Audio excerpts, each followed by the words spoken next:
Welcome, everyone. I'm Amy Hewitt, Executive Director of the National Kidney Foundation, serving Nevada, California, Nevada, and the Pacific Northwest.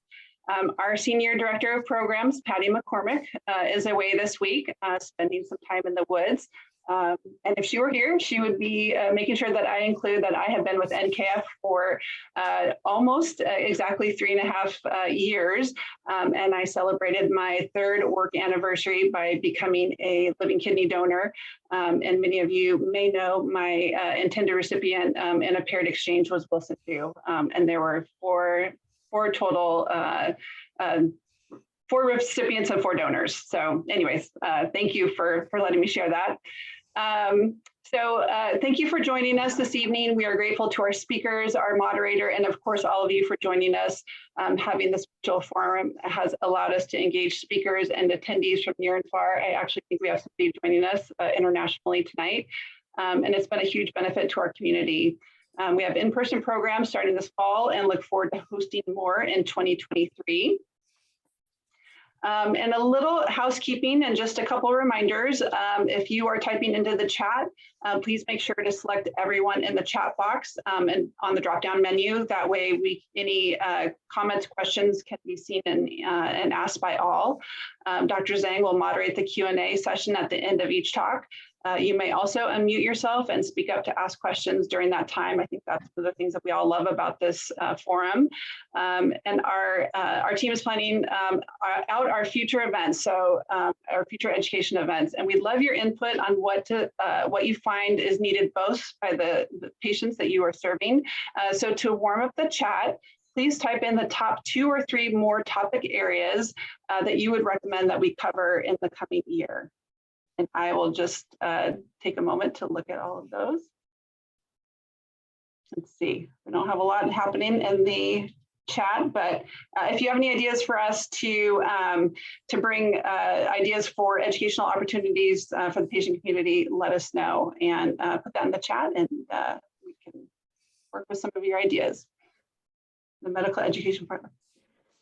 Okay, all right, moving on.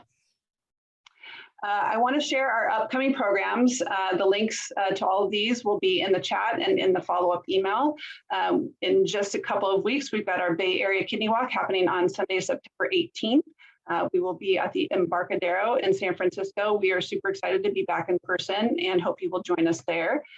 We also have our 54th annual medical symposium in person at the Crown Plaza. CJ and all of the committee have put together a fantastic lineup, and we are really looking forward to that. We've got talks on structural racism and kidney health equities, transplantation, dialysis during natural disasters, high KDPI kidneys, and shared decision making. So lots of really rich programs. And then for our past programs, both professional and patient education, you can find them on our YouTube channel. I'm also excited to share that our 34th annual Authors Luncheon is coming up on Saturday, November 12th. The event will be offered in a hybrid format with the live event taking place at the Palace Hotel in San Francisco. We've got a fantastic lineup, including Michael Connolly of the Bosch series and Pulitzer Prize winner Siddhartha Mukherjee, who was the author of Emperor of My Maladies. Definitely lots of ways to get involved this fall. And again, looking forward to more in-person events in 2023.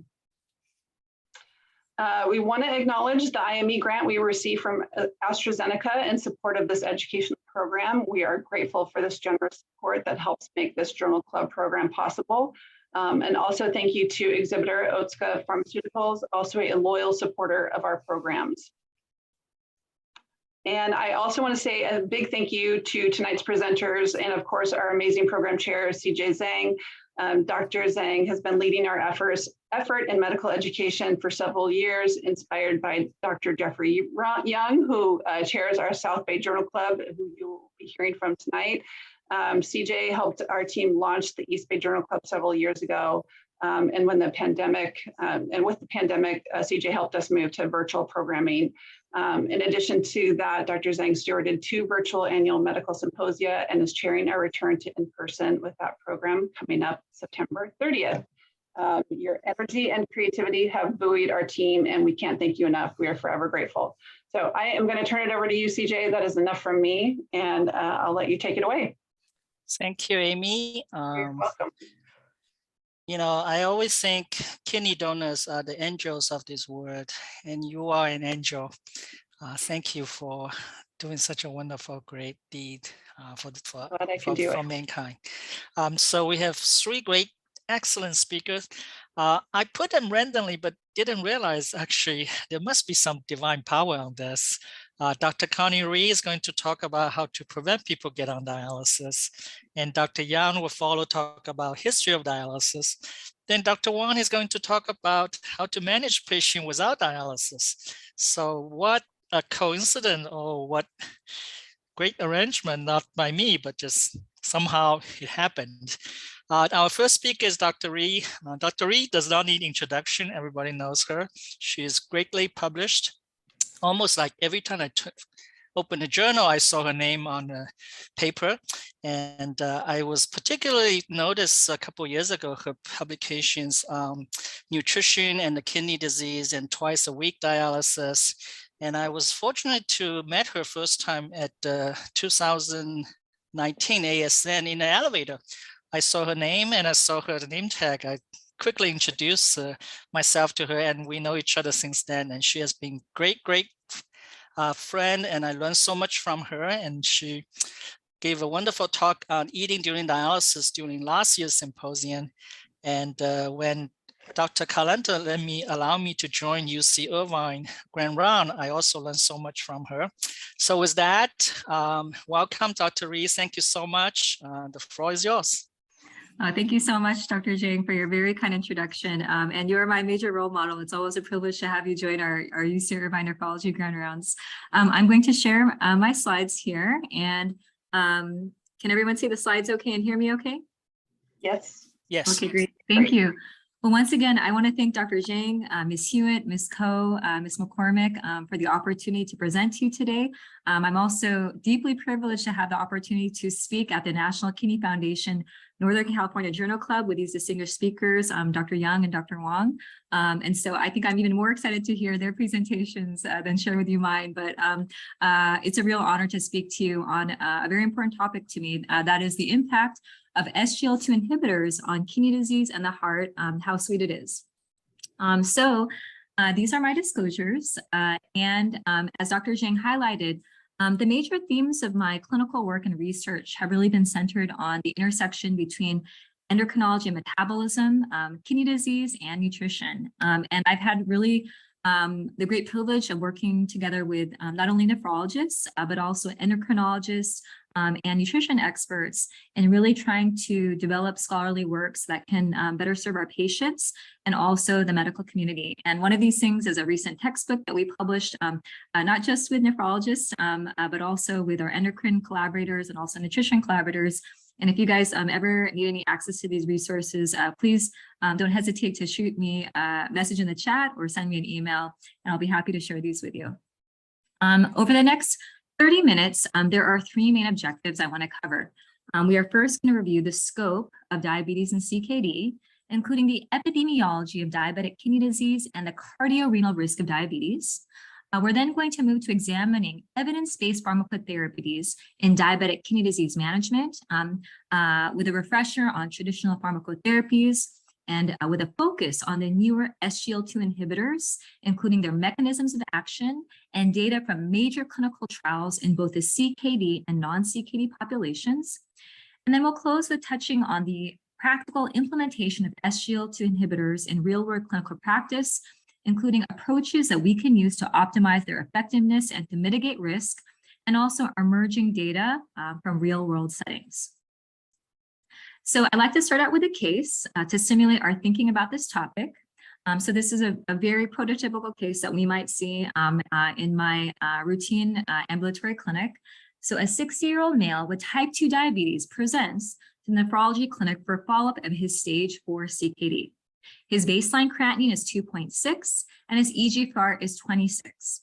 And after a recent hospitalization for a non-anginal chest pain scare, he is very concerned about his cardiovascular and kidney health. Since then, he's been trying to lose weight to improve his BMI, and he's been following a heart-healthy, low-protein diet. He is now requesting further guidance on how to optimize his health status. And he asks the question, doctor, are there any medications I can take that can help protect my kidneys and my heart? So in reviewing his past medical history, we see that it is notable for having stage 4 CKD due to diabetes that has also been complicated by retinopathy. He has a history of coronary artery disease and a status post CABG with a preserved ejection fraction. He also has hypertension and dyslipidemia. And his medications include an ACE inhibitor, a beta blocker, insulin, sodium bicarbonate, a statin, and a phosphbinder. And looking at his labs for the past 3 years, we can see that his creatinine has slowly crept up from about 1.5 to now 2.6 with an eGFR of 26. Despite being on a max ACE inhibitor dose, he has a UACR of 1200. And so as we think about this case over the course of this talk, I want us to consider the question, how would you counsel this patient specifically regarding the preservative management of his diabetic kidney disease, particularly in regards to pharmacotherapies? So in reviewing the scope of diabetic kidney disease, the CDC has reported that over 34 million adults in the US have diabetes, among whom over 7 million are undiagnosed. And of diagnosed cases, the vast majority are due to type 2 diabetes. It is also well established that there is a strong interaction between diabetes and kidney disease, such that CKD is one of the most prevalent complications of diabetes, affecting 30 to 40% of type 1 and type 2 diabetics. In turn, diabetic kidney disease is the leading cause of end-stage kidney disease in the US, accounting for 47% and 38% of incident new or prevalent existing cases of end-stage kidney disease. USRDS data have shown that while the incident rates of end-stage kidney disease due to diabetes has been decreasing, the prevalence continues to rise, such that we have over 300,000 people in the US with terminal kidney disease due to diabetes.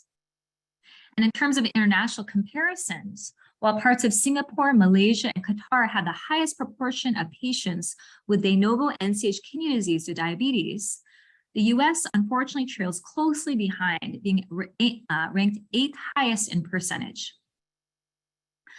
This has particular importance and relevance because we know that patients with end-stage kidney disease due to diabetes have a much worse survival compared to their non-diabetic counterparts, largely due to cardiovascular causes.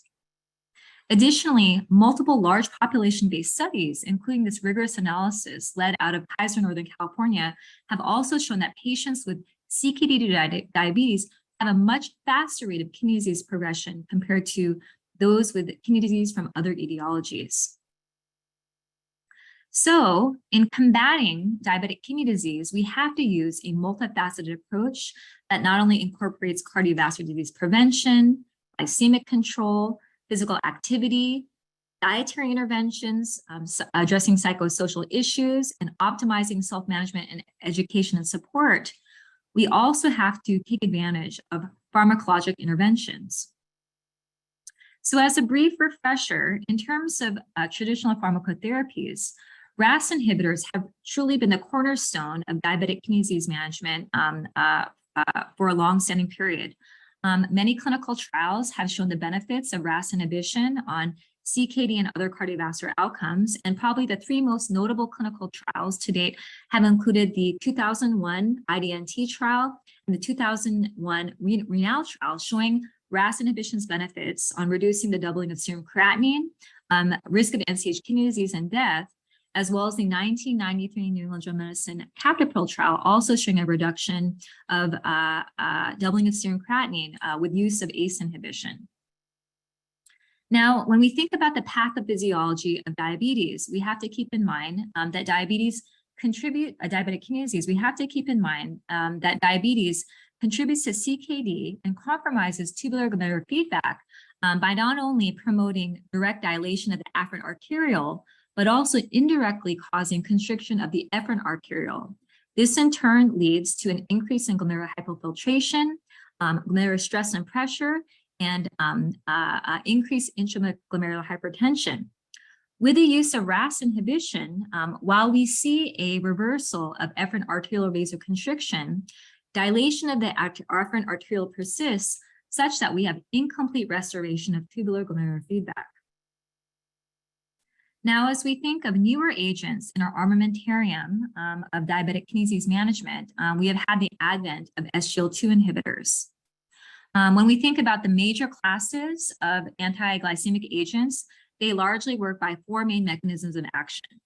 This includes increasing insulin availability, either directly or by promoting its secretion, increasing sensitivity to insulin, reducing delivery or absorption of carbohydrate from the gastrointestinal tract, or enhancing urinary glucose excretion.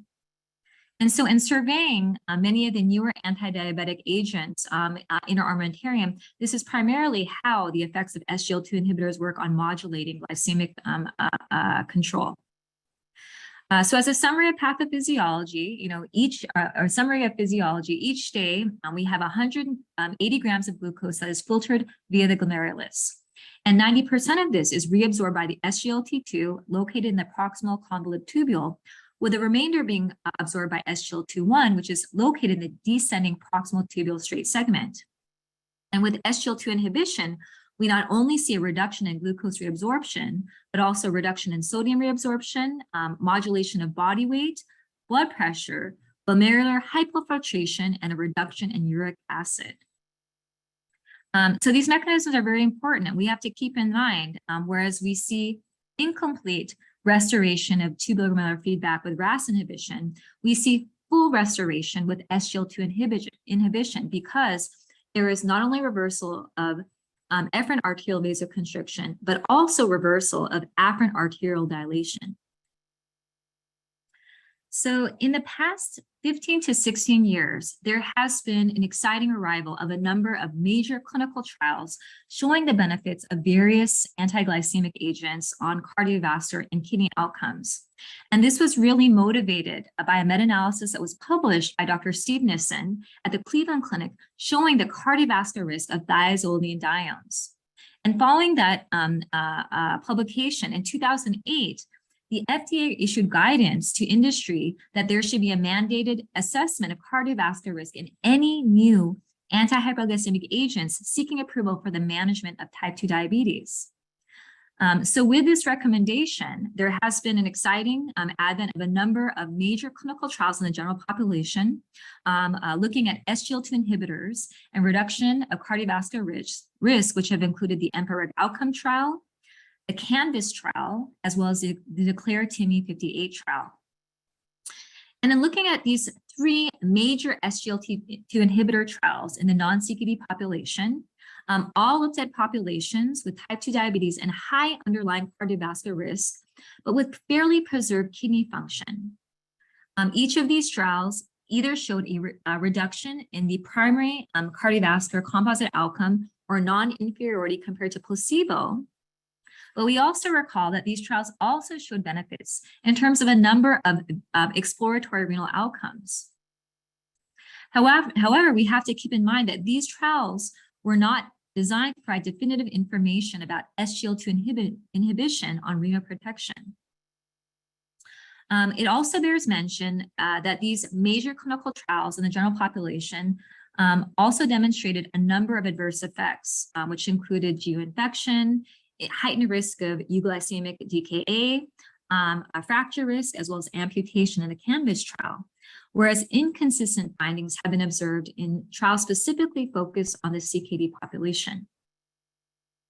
So most recently, in the past 3 to 4 years, we have also seen the arrival of results of three major SGLT2 inhibitor trials, specifically in the CKD population. This is a synopsis of the major design of these three studies, and we're going to dig deeper to look at the details of each of these studies. But as a high-level summary in comparing the populations, the CREDENCE trial specifically compared canagliflozin versus placebo, looking at a type 2 diabetic population with an eGFR ranging from 30 to 90, who had elevated albuminuria levels ranging from over 300 to 5,000.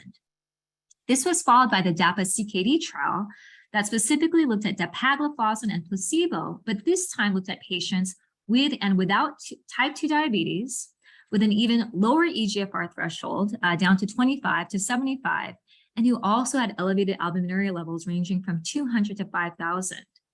And most recently conducted has been the EMPA-KIDNEY trial comparing empagliflozin versus placebo, and also looking at a population with and without type 2 diabetes and an even lower eGFR threshold of 20 to 45. So let's look closer at each of these trials. There was great anticipation of the results of the Credence trial. And this was editorially published postulating on the potential benefits, but also the potential risks that canagliflozin might bring in the CKD population. And as a recap, the Credence trial was a double-blind, placebo-controlled clinical trial comparing canagliflozin versus placebo in type 2 diabetic patients with albumin-related chronic kidney disease. We already reviewed their inclusion criteria, but it's important to highlight that all these patients were on a maximally tolerated dose of an ACE inhibitor or an ARB, and the trial was looking at the impact of canagliflozin versus placebo on the composite outcome of end-stage kidney disease, a doubling of serum creatinine, or death from renal or cardiovascular causes. Now, in 2018, there was breaking news that the Credence trial was stopped early. After a planned interim analysis, the DSMB advised that the pre-specified efficacy criteria for early cessation had been achieved. And by this time, over 4,000 patients across 600 sites in over 30 countries had already undergone randomization with a median follow-up of about 2.5 years. So what did the initial Credence trial show? So as we recall, canagliflozin versus placebo showed a major 30% reduction in the composite outcome of end-stage kidney disease, doubling of serum creatinine, renal and cardiovascular death, as well as benefits in all the secondary outcomes. When looking across eGFR strata, it was also shown that there were similar effects. So when we look at the p-values for interaction, we see that there was not significance, showing that any effect estimate differences were no more than what was explained by chance, and hence there was a similar effect across different levels of eGFR and also UACR levels. Also of importance was that the Credence trial did not show significant differences in adverse effects of canagliflozin versus placebo in the CKD population, particularly with respect to risk of amputation, fracture, acute kidney injury, genitourinary infection, and diabetic ketoacidosis. Now, I think what's also important to note is the effects that canagliflozin had on urine albumin to creatinine ratio. And I've actually seen the effects of this in my real clinical practice, and I'm eager to hear about the experiences that many of you had as well. So although this is not an easily interpretable metric, canagliflozin versus placebo actually showed a greater than 30% reduction in the geometric mean of the urine to albumin creatinine ratio. In addition, although there was a slight reduction seen in eGFR with the initiation of the SGLT2 inhibitor, this risk plateaued over time such that canagliflozin still showed greater preservation of kidney function than placebo with further follow-up, very similar to RAS inhibitors. Now, following the Credence trial was publication of the DAPA-CKD study in 2020. So as you all know, this was a double-blind, placebo-controlled clinical trial comparing dapagliflozin versus placebo, but this time in patients with and without type 2 diabetes and albumin-related chronic kidney disease. So once again, this was looking at patients with an even lower eGFR threshold down to 25, and they enrolled patients in a 1-to-2 ratio without and with diabetes. And similar to the Credence trial, patients had to be on a stable dose of ACE inhibitors or ARBs if tolerated. And the trial was looking at the effects of SGLT2 inhibition on the primary composite outcome of a sustained eGFR decline of 50%, end-stage kidney disease, or death from renal or cardiovascular cause. So what did the DAPA-CKD trial show? So very eerily, in a similar fashion, in 2020, there was breaking news that the DAPA-CKD trial would be terminated early after a routine efficacy and safety assessment due to demonstration of benefit on the SGLT2 inhibitor on reducing kidney function decline and death. It's also important to keep in mind that before the trial was halted, the FDA had actually granted fast-track authorization of dapagliflozin for reduction in CKD progression and renal and cardiovascular death in 2019. And in January of 2020, they'd also granted fast-track status for dapagliflozin for reduction of heart failure and cardiovascular death in those with reduced CF irrespective of diabetes status. And so to my understanding, this is the only CKD medication that has received fast track status, which is more commonly be seen in oncologic medications. So what did the DAPA CKD trial show? So in terms of looking at the primary composite outcome, it showed a nearly 40% reduction in the primary endpoint. And when looking at renal specific outcomes, there was a nearly 50% reduction. There was also a reduction in terms of the composite of death from cardiovascular causes or hospitalization for heart failure. And the DAPA CKD trial has been the only SGLT2 inhibitor trial to date that has actually shown a reduction in all-cause mortality risk, with an over 30% reduction in all-cause death. In looking at subgroup analysis, the trial also showed potent benefit in patients both with and without type 2 diabetes with a very similar effect estimate. Now, following the DAPA CKD trial publication was the recent news release in March of 2002 of the NKF kidney trial also being halted early because of clear evidence of efficacy in terms of the primary composite output. And so we eagerly look forward to the results of this publication as well. I also want to underscore that it has not only been in the CKD population that we have seen cardiorenal benefit, but the DAPA heart failure trial has also looked at patients with and without type 2 diabetes and showed a reduction in worsening of heart failure or cardiovascular death in class 2 to 4 heart failure in those with an ejection fraction with less than 40%. And so if there's any major one take-home point that I can provide with respect to the role of SGLT2 inhibitors in cardiorenal disease, these medications have benefits in reducing cardiovascular and renal risk that are independent of glycemic control, blood pressure control, and lipid control. And in fact, when applying SGLT2 inhibitors, particularly in those with moderate to advanced CKD, we see less impact in terms of its glycemic modulation, but really this reversal of alteration in tubular glomerular feedback and other extraglycemic mechanisms really mitigating the cardiorenal risk of our population. I've had the privilege over the past year to participate in a National American Diabetes Association diabetic kidney disease program in which I've been working together with ADA experts, primary care physicians, other nephrologists, pharmacology experts, and diabetes education experts, in which we are putting together guidelines for a prevention care model for diabetic kidney disease. And I borrowed this figure, I think, from experts who have designed this in our group.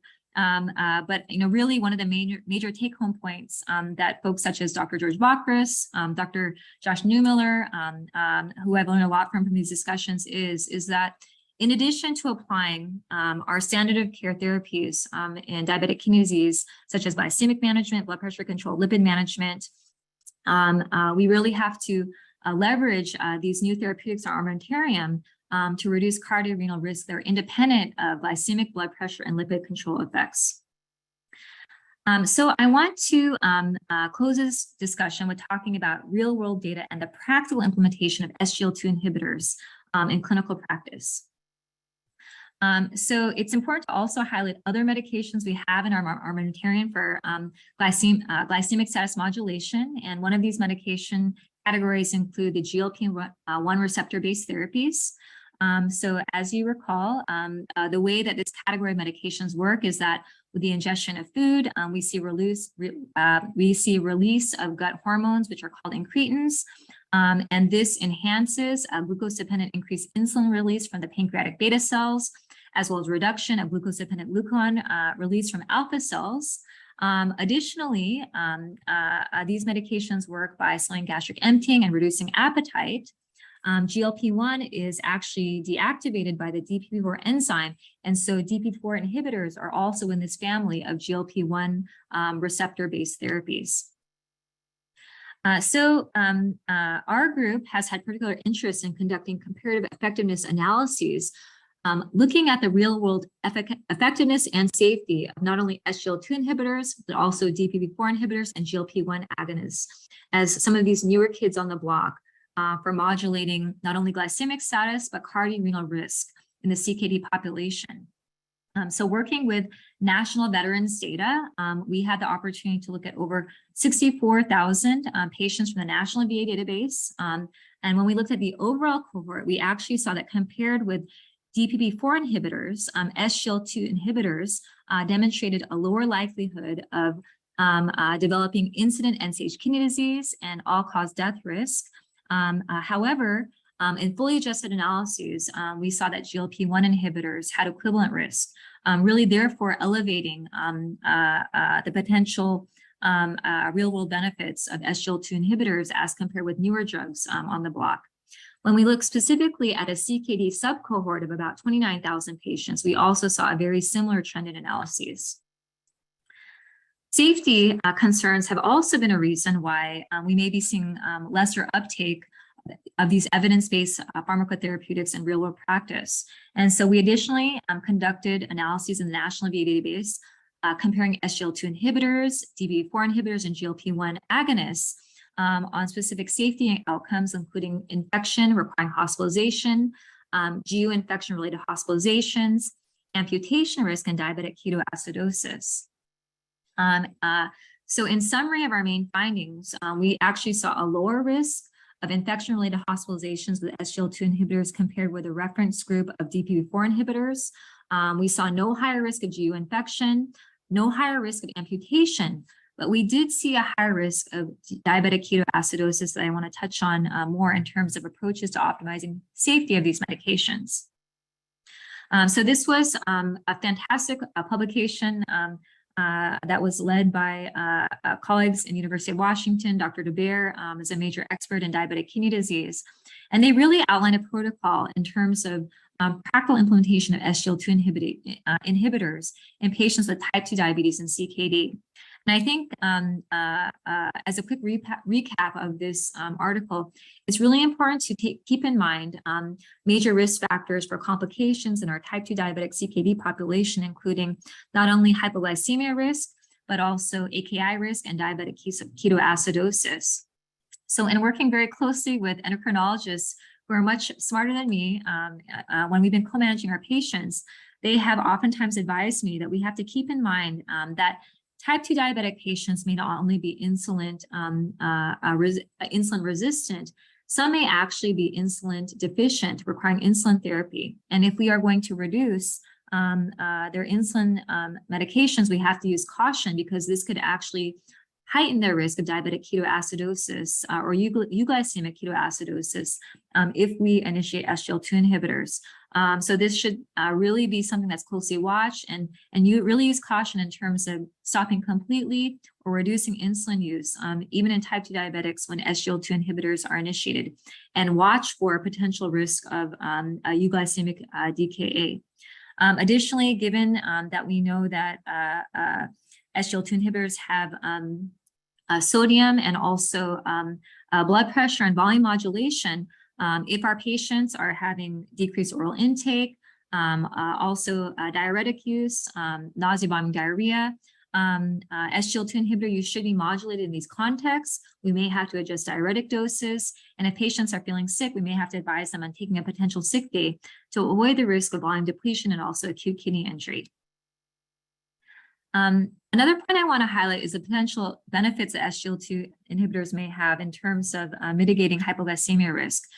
So as we all know very well, CKD patients are vulnerable to dysglycemia via multiple pathways, even independent of diabetes. Patients with chronic kidney disease may be at heightened risk of having hypoglycemia through multiple mechanisms. And in fact, by the time that many advanced CKD patients arrive at end-stage kidney disease, they may develop a phenomenon that's been coined as the burnt-out diabetes phenomenon, in which patients may have spontaneous normalization of their glucose levels, normalization of their hemoglobin A1C, and discontinuation of their anti-diabetic agents because of frequent hypoglycemia.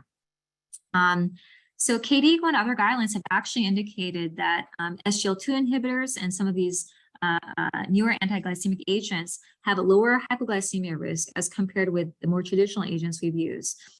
So, further, I think food for thought in terms of considering SGLT2 inhibitors in contrast to insulin and oral hypoglycemics in terms of application to our diabetic kidney disease population.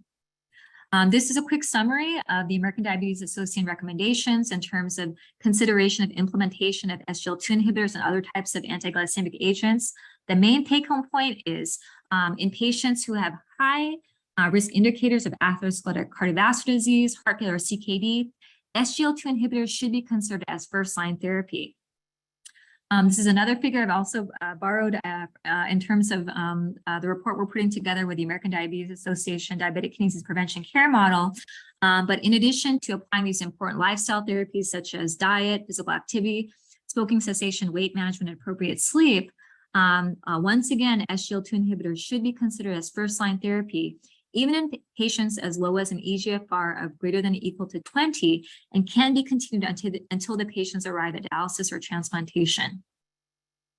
So back to our case, in our patient we started dapagliflozin, and although we initially saw a slight rise and drop in eGFR after initiation, this was mitigated over time, and we saw a substantial drop in albuminuria when it was paired with dietary interventions like low-protein diet and appropriate blood pressure control. So in conclusion, a multimodal strategy is needed to mitigate dysglycemia and its ensuing complications in kidney disease, which include individualization of glycemic targets, judicious selection and titration of anti-hyperglycemic agents, frequent glucose monitoring, and a cardiovascular healthy diet. SGLT2 inhibitors reduce cardiorenal risk independent of their effects on glycemic, blood pressure, and lipid control. This is a main take-home point I want you to have from this presentation. Consider it as a first-line therapy in appropriately selected patients with CKD, heart failure, and high-risk atherosclerotic cardiovascular disease patients. And it may be a more ideal choice in advanced CKD patients who are at heightened risk of hypoglycemia from drugs like insulin and sulfonylureas and metformin-associated lactic acidosis. Finally, cautious modulation of insulin and diuretics, close monitoring, and consideration of sick days when patients have less oral intake are needed to reduce potential SGLT2 inhibitor-related risk. And further studies are needed in real-world data to determine the long-term effectiveness and safety of these medications.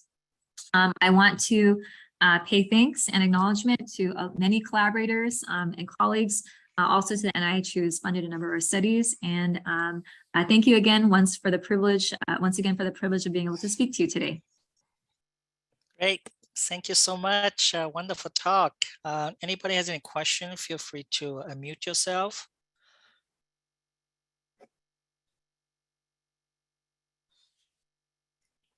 If not, from the audience, I have a couple questions. What about type 1 diabetes? And also, I saw you say continue on the dialysis population and transplant. I guess eventually, given such a high benefit of cardiovascular benefit, eventually we'll talk about starting them, even patient on dialysis and a transplant patient. I think there's a study just published in Korea. They use a transplant patient on SGLT2 inhibitor, shows tremendous benefit, but it's a retrospective study. So can you comment on those? I think that's a great question, Dr. Zheng, and thank you for bringing this up. So type 1 diabetes is interesting. Given this potential risk of euglycemic ketoacidosis with SGLT2 inhibitors, it's actually somewhat of a relative contraindication in the US for using in type 1 diabetes. But in talking with my endocrinology colleague experts who know much more than me in terms of real-world implementation, they've informed me that in Europe, actually, SGLT2 inhibitors are being used in type 1 diabetes patients. But that's certainly a risk that we have to watch for. And in some of our real-world data, we've definitely seen a signal even in type 2 diabetes where there's risk. In terms of diabetic patients on dialysis and transplant, I think this is a fantastic question. I mean, these are most certainly higher cardiovascular risk patients with a higher prevalence of heart failure. We've seen the DAPA heart failure data, and also transplant patients, although they may have normal kidney function, they really have the residual cardiovascular risk of CKD and end-stage kidney disease, and also with immunosuppression, heightening that risk. I don't think the trials are there yet, but I have heard there are folks working in this area. Perhaps you and your team, this might be great area to explore, or maybe we could explore with you and other collaborators. But I think most certainly these are high priority populations in whom this needs to be examined. Great questions. Yeah, I started one transplant patient on it, so we'll see what happened. Oh, wow. Okay, very interesting. Yeah, I mean, it might be the right thing to do until, it will take a while to see the data. So we'll be eager to see and read about your real world experience. Susan has a question. Susan, you raise your hand. Yeah, I just wondered, and this could be, well, first, thank you for the excellent talk. But I wonder, is it too premature to include GLP-1 agonism in this armamentarium that you describe of? There isn't exactly direct data on cardiovascular outcomes in these patients, in those with CKD, but just its ability to address and tackle obesity, how it's and then also, at least when introduced at much earlier stages of CKD in terms of slowing CKD progression, I just wonder, can we throw it in there too, or is it too premature to reach for these medications on a regular basis with our patients? I think that's a great question. GLP-1 agents are also an important tool in our diabetes armamentarium. I think with respect to high-risk atherosclerotic heart disease, it is up there in terms of the ADA guidelines in terms of first-line therapy. So they say either SGLT2 inhibitors or GLP-1 agonists. And certainly with respect to the CKD population, although SGLT2 inhibitors are being recommended as first-line, GLP-1 agonists are certainly considered if further modulation of glycemic status and other cardiovascular risk is needed. So they have an important role as well. And it's interesting, we have to keep in mind the risk also of SGLT2 inhibitors. This is a continuous discussion I have with my endocrinology colleagues, primary care colleagues, and others. Although the safety data looks pretty good in CKD populations, it's interesting. I pretty much actually refer all of my patients to my endocrinology colleagues in terms of consideration of these newer agents and trying to kind of safely peel off some of the traditional agents that don't offer that same cardiorenal benefit. And so sometimes I've seen a little bit of hesitancy in terms of applying the SGLT2 inhibitors and more favor of the GLP-1 agonists, particularly if patients have had prior GU infection and they're concerned about that risk. So I think it's, there's still a lot of space, I think, in terms of needing more real world data to better understand the comparative effectiveness and safety of these medications. So great question. Great, thank you. I have many other questions, but for the sake of time, we will move on to our next speaker, Dr. Yang. Again, thank you so much, Dr. Reed. Dr. Yang also does not need introduction. He started this journal club back in 1985, 82? 83. 83, well, about right. And in South Bay, when I started this job, I heard he has this great journal club. So I drive from East Bay to South Bay and learned quite a lot from him and the presenters. Then I was like, I can start this myself. Again, with help of NKF, we start the East Bay Journal Club. Then when pandemic started, we switched to virtual. So welcome, Dr. Yang. Thank you so much. You're going to talk about history of dialysis.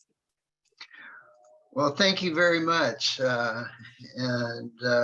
CJ, it's as I've mentioned multiple times, I'm really excited that CJ has picked up the ball here and run with it.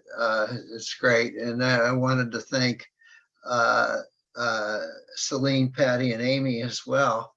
And I want to share a story with you all, and that hopefully it becomes as near and dear to your heart as it is to mine.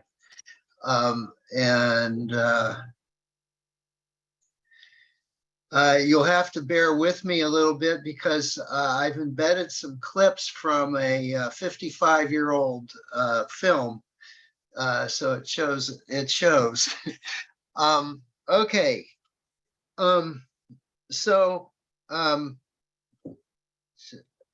I wanted to talk about the beginnings of hemodialysis, and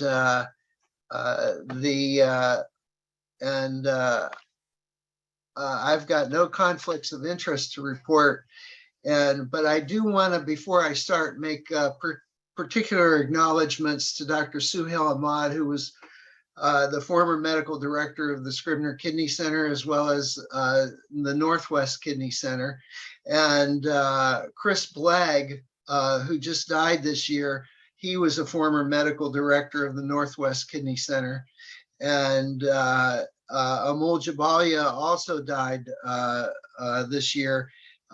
He was the former chief of nephrology at Santa Clara Valley Medical Center after I left.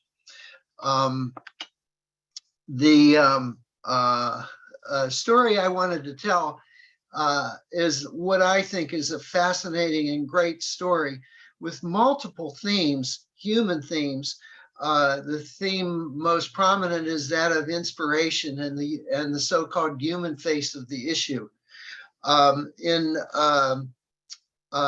addition, we have a cross-disciplinary story with medicine and surgery and engineering collaborating, and indeed industry played a crucial role.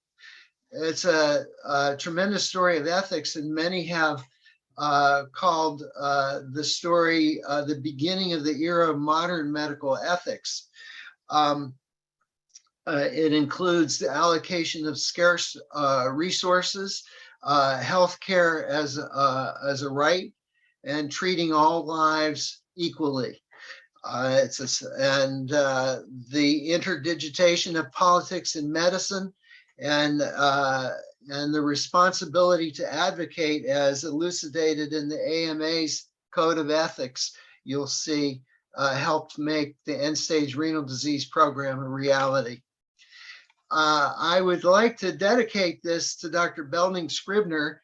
Scrib was my, everybody called him Scrib. Scrib was my former mentor, and when I was a fellow, and boss when I joined the faculty at the University of Washington. He was a very personable type of guy, and frequently had us over to his houseboat. He used to canoe to work across Portage Bay to the university, and here he is with his wife Ethel. Well, let's start the story, and the story goes to the United Kingdom initially with a Scottish professor who ended up in London. His name is Thomas Graham, and Thomas Graham discussed and elucidated what dialysis was.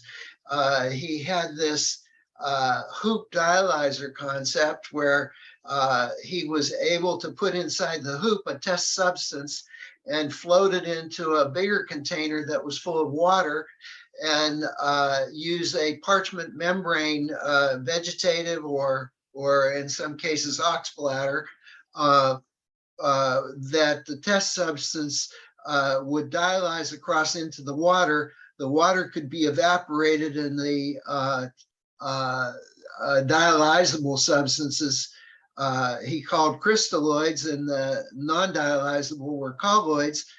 And one of the test substances was urine. And indeed, he projected into the future that this may someday have a medical application.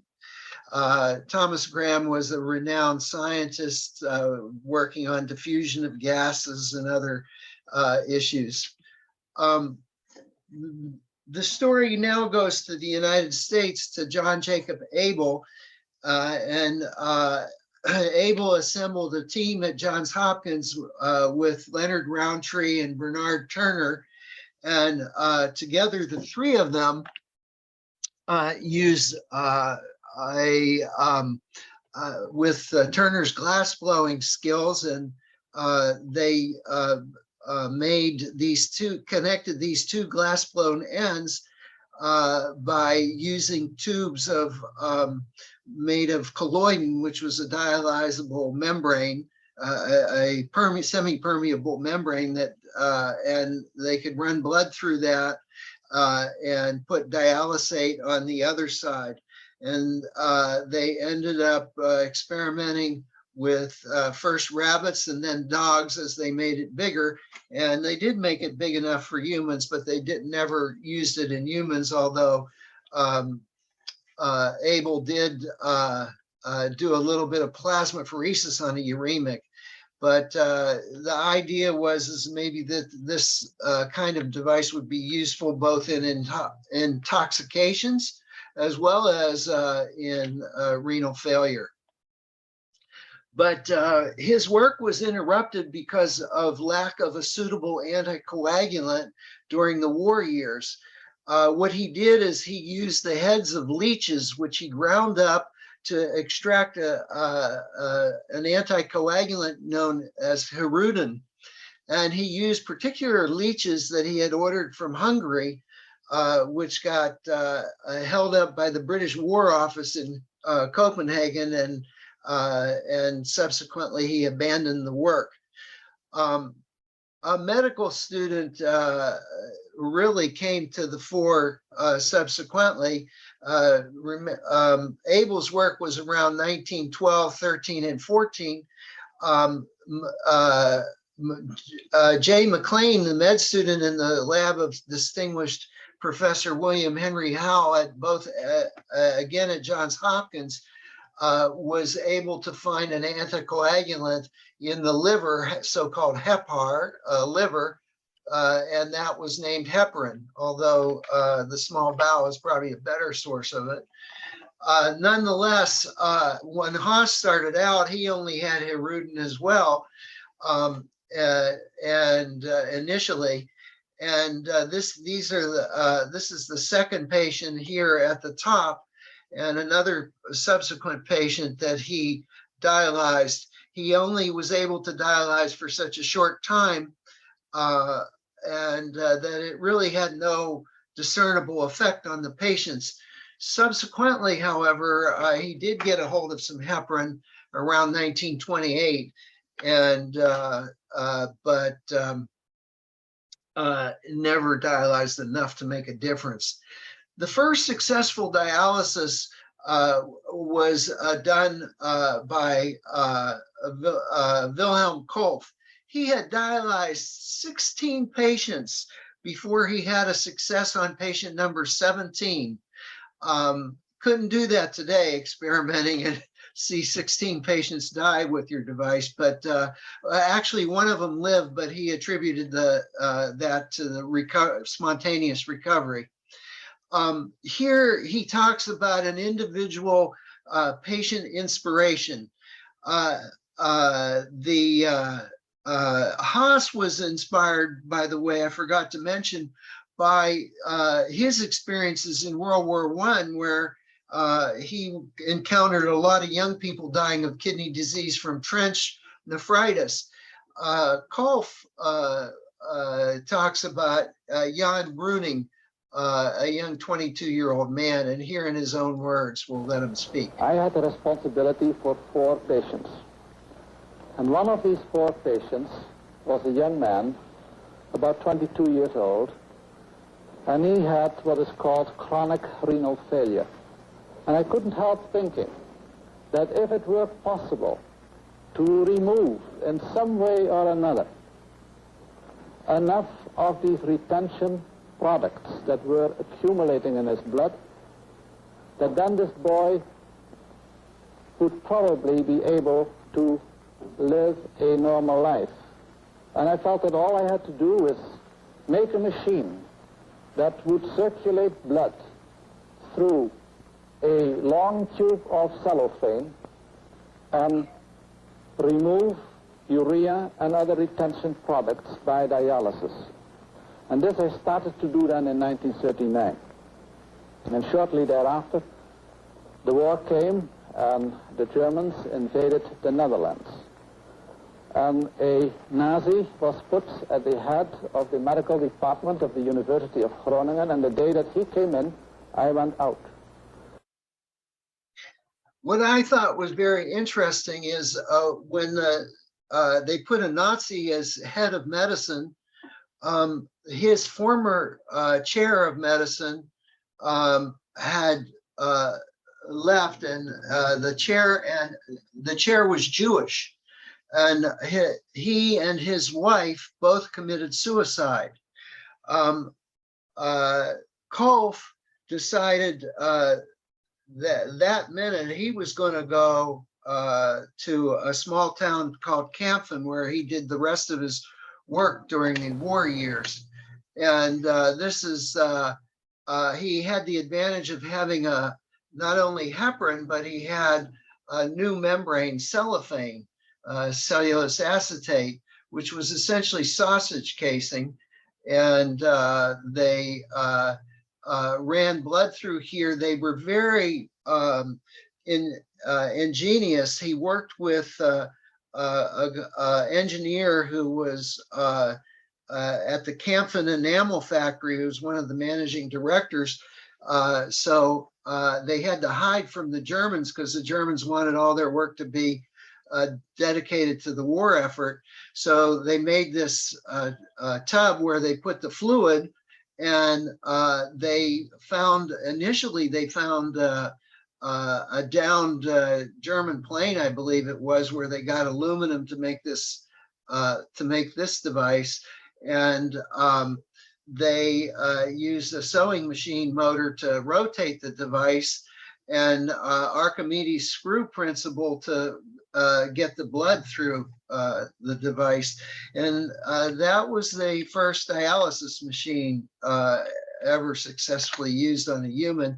And this is the story of that first human and the ethical quandary that some might have felt, but not him, about dialyzing her because she was a Nazi sympathizer. And it was the 17th patient where I believe that probably, finally, we had a patient who owed her life on the dialysis. This woman was a person who was relieved from the prison in which our unreliable countrymen were at that time detained. And many of the Dutch would not have been sorry at all if she had died. But I believe very strongly that the first duty of a physician is towards the patient, and if you expect that you can improve a patient, then it is your duty to do so. And hence the concept of treating every life equally. And it was this. Well, this first patient, her name was Sophie Schaafstadt, and she was in severe uremic coma when she presented, and he dialyzed her for 11 hours. She starts to regain consciousness, and so he kind of bends over her, and he asks her if she could hear him, and she slowly opens her eyes, and what does she say? "I'm going to divorce my husband." Well, she made urine, she recovered, she divorced her husband, and she lived for 7 more years. First successful dialysis patient in the world. Well, Wilhelm Kolff was quite a person. Not only did he do dialysis, but he collaborated on the first artificial heart that was implanted in 1982 in Barney Clark, for those of us old enough to remember. And he developed an intra-aortic balloon pump. He was the founder of the American Society of Artificial Internal Organs, as well as a co-founder of the International Society. And he and Dr. Scribner both won the most prestigious award for clinical medicine that there is, the Lasker Prize, in 2002. Life magazine indeed listed him as one of the 100 most important Americans of the 20th century. And he not only was in the Dutch resistance, but he is honored in the most famous Holocaust Memorial Museum in Jerusalem called Yad Vashem, as labeled as one of the righteous amongst the nations, because he had a friend, a colleague who's was Jewish, and at risk of their own lives, they sheltered this young man. Well, next our story goes to Sweden after the Netherlands, and Niels Alwell develops a completely encased dialyzer so that you could apply negative pressure and control ultrafiltration more successfully. During the 1950s, however, dialysis for acute renal failure was controversial. Because there were some very significant people who didn't want to change in England and on the continent. And they argued for nutritional management. They would tube feed these patients a no protein diet with a very high caloric intake of high dextrose. With dialysis, you needed to do surgery every time to cut down on the bloodstream for blood access.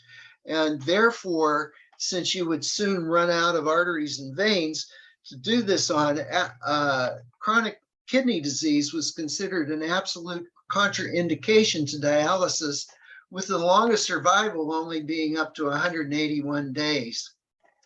However, proof of concept was done during the Korean War, where Paul Tashan and his colleagues were able to demonstrate convincingly that a drop in mortality from battlefield casualties. And here's a picture of Dr. Tashan. Now, Kolf again gets to revising a system where he creates a twin coil dialyzer and talks with industry and gets the Travenol company to make these with the disposable filters. And this helped, the role of industry helped make these available throughout the country, so that hospital units in the United States, at least, and elsewhere, could set up easily to treat acute renal failure. Well, like Kolf,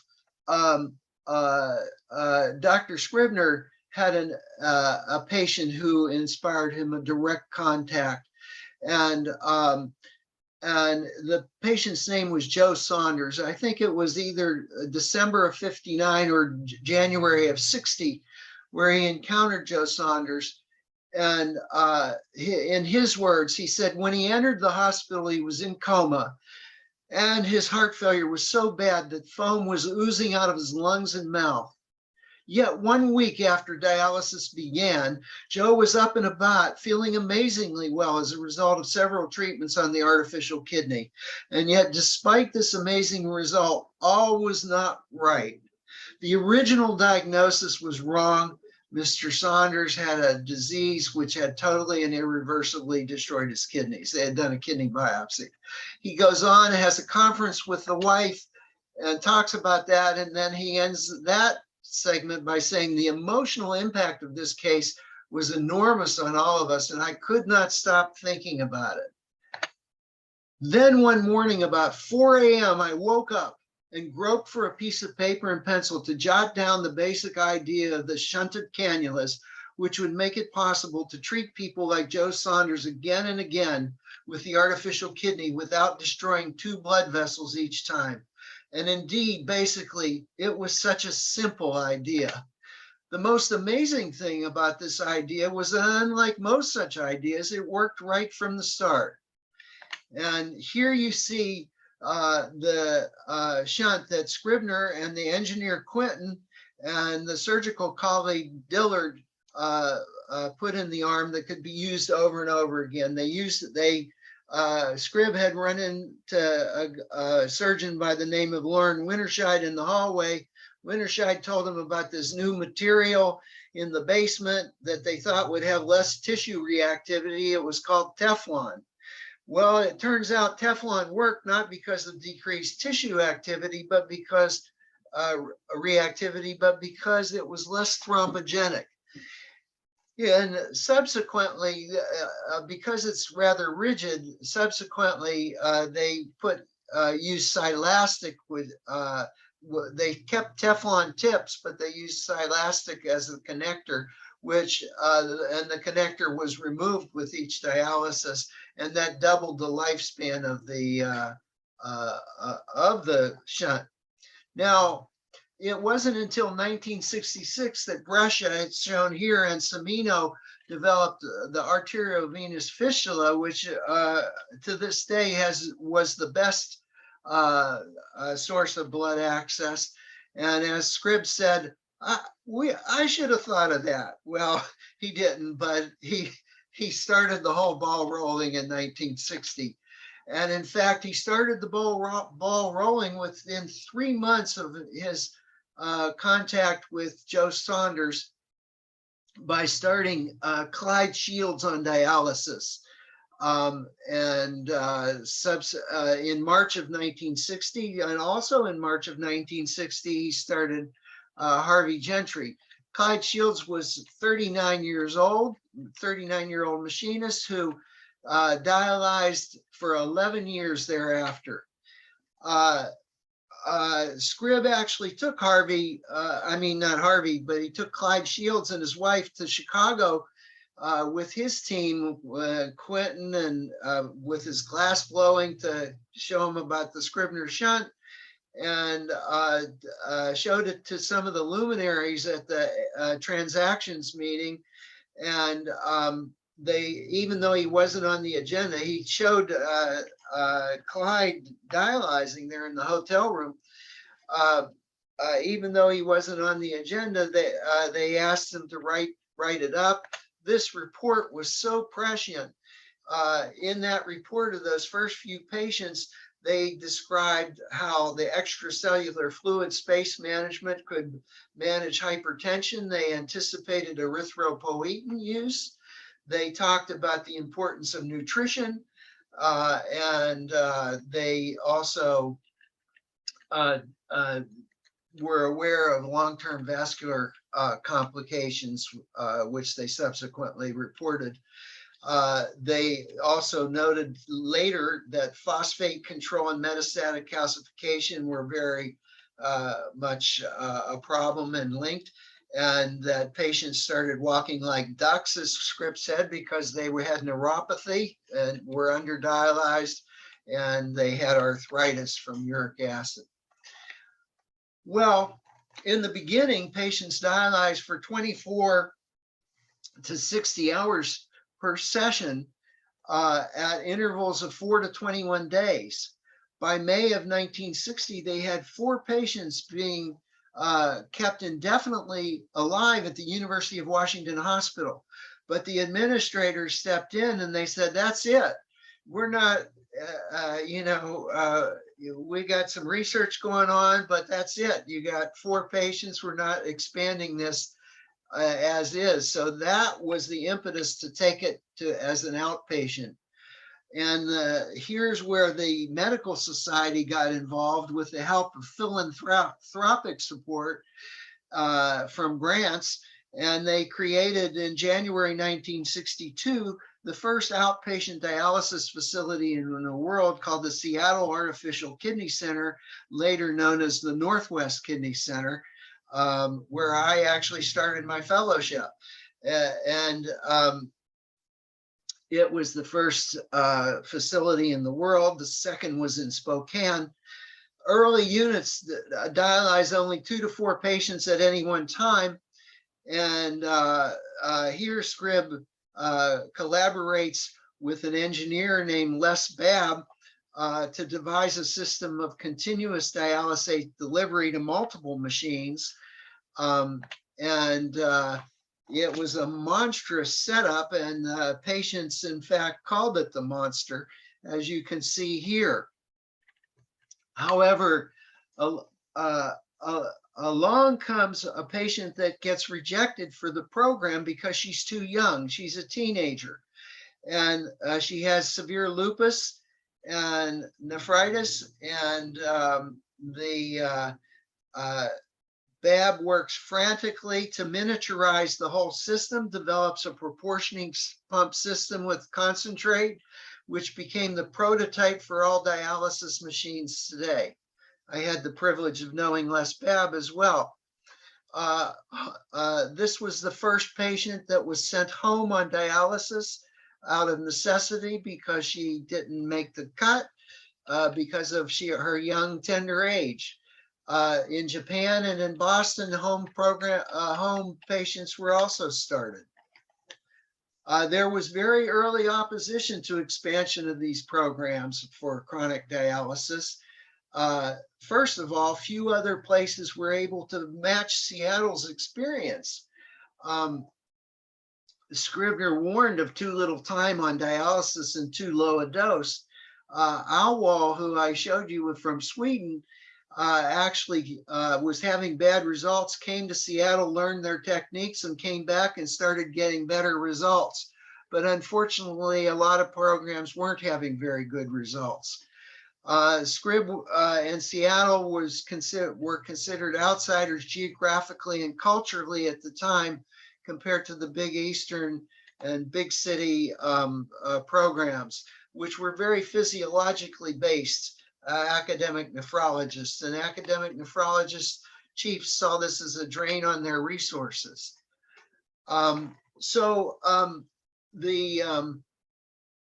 White House Office of Technology and Policy convinced the Bureau of the Budget to convene a committee called the Chronic Kidney Disease Committee to be chaired by this esteemed nephrologist, head of University of North Carolina program, Carl Gottschalk, and it convened with a group of nephrologists, transplant surgeons, immunologists, lawyers, psychiatrists, public health, and economics fields.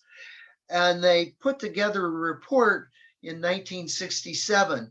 And their conclusion was they studied both dialysis and transplant. And they said these programs are prime time. And that had a remarkable effect on practitioners throughout the country. And there was a technological imperative to expand dialysis to many places. In fact, by 1968, 42 states had at least one facility. But there were problems, with funding. There was no unified central source of funding. So that in itself limited it. So now you get some advocacy from lobbies to the federal government, the NKF and the National Association of Patients on Hemodialysis. George Schreiner and Belding Scribner took up the mantle along with others in advocating, as I mentioned in the AMA's Code of Ethics nowadays. And another thing that helped us get a national program was the fact that the costs were drastically underestimated of what a program would cost. They really had no idea, and the cost estimates were way low, not intentionally.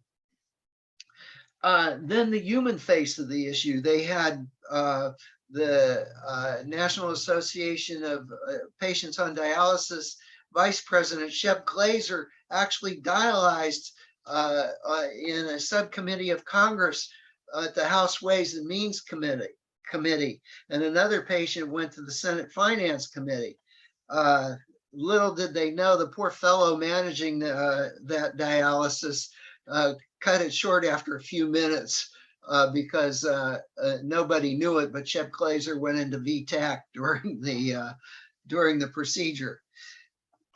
One of the dialysis units, and most notoriously in Seattle, the dialysis unit there, the County Medical Society set up a committee to decide whether you would be eligible or not. And if there were several patients for one spot, it would be on your social worth, basically, decided. Well, there were a number of legislative advocates that those of us who are old enough might remember some of these faces too. However, the publicity that this anonymous committee, the Patients nobody knew who was on this committee, and they didn't know the patients and names. They just had the patient's situation. They made the final decision. A reporter for Life magazine, a fledgling reporter named Shana Alexander, came out, and although Scribb may have thought she was there to review all the scientific advances, she knew the bigger story was the allocation of scarce medical resources. And she wrote what was then the longest article ever to appear in Life magazine in 1962.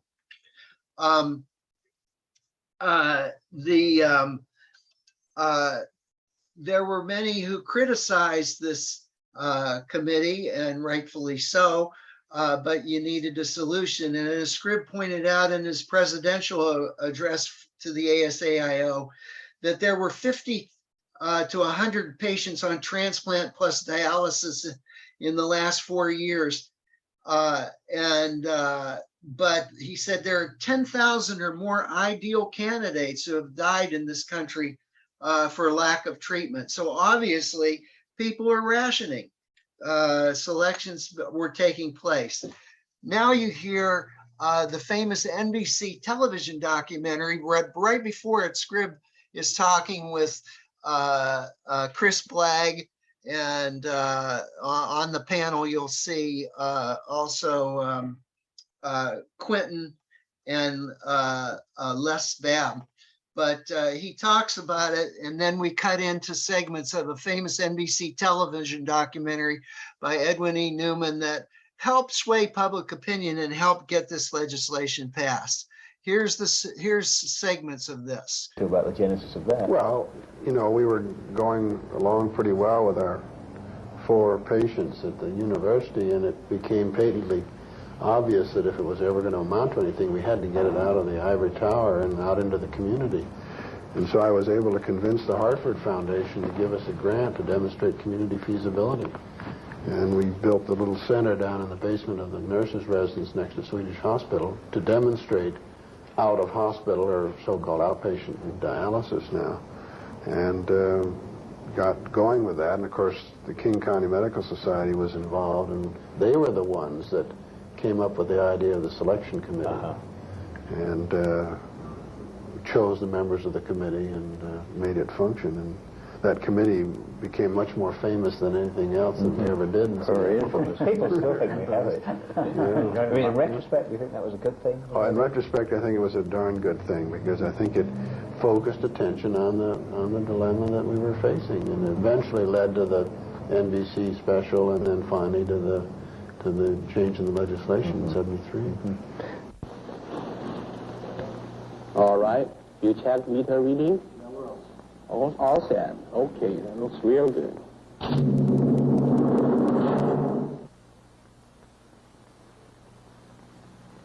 They were pretty melodramatic back then.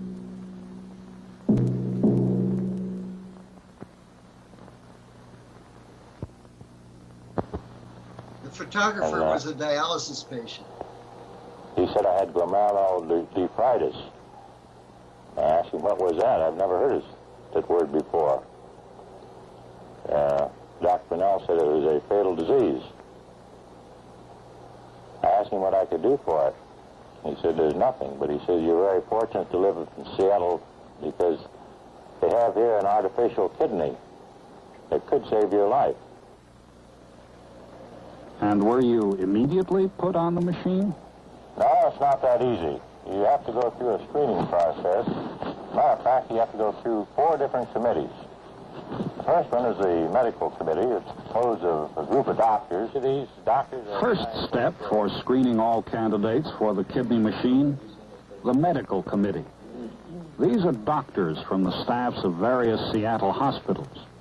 Their job is to decide whether the applicant is medically fit. That is to say, that his life can be saved by the kidney machine, that he has no other ailments that might complicate his case, that aside from his kidney condition, he is otherwise physically fit.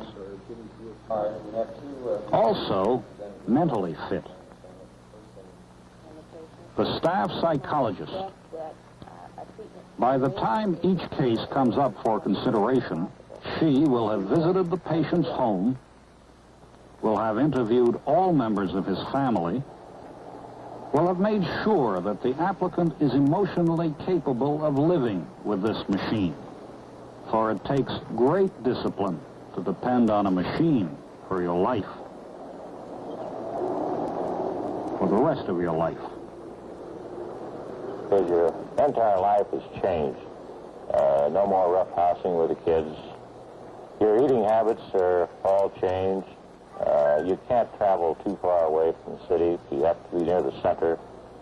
After they find you have enough courage and stamina to stand up this machine, then you have to go before the finance committee. This treatment costs a lot of money. Money. The third step. The Artificial Kidney Center in Seattle has a special committee with a twofold job. It will examine the applicant's ability to pay for the treatment. And if the applicant does not have enough money, then Earl Rice and Elizabeth Robinson of the Financial Committee will try to help him raise it. It costs $10,000 a year. More than that, each patient must guarantee payment for the first 3 years. $30,000 on the line. That's a lot more money than I can make.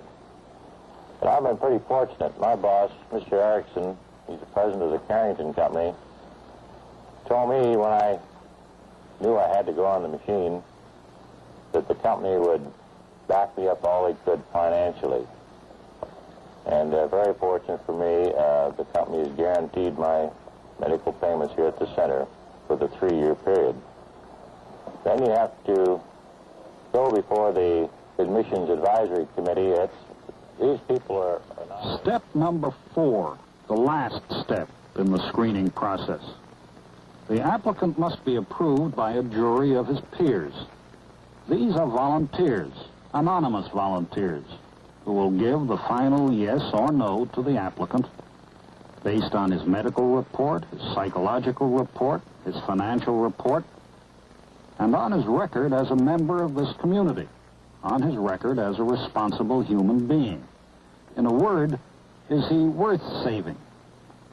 For the cold, hard fact of the matter is, there are just so many places available on the kidney machine, and there are more applicants than places. Somebody has got to be left out, and somebody has got to decide who shall live and who shall die. We have spent considerable time discussing Mr. D. Each one of us has expressed his opinion, and while there have been some differences, I think that we are all of the same opinion at the present time. Does everyone agree? Well, I think having arrived at that point that we are then ready to cast a vote, and I'll call all in favor of accepting Mr. D. Say aye. Aye. Aye. And opposed? Mr. D is accepted as the next candidate for our kidney center. Mr. Duff, when you filed your application for the kidney machine, were you the only applicant at the time? No, there were several of us.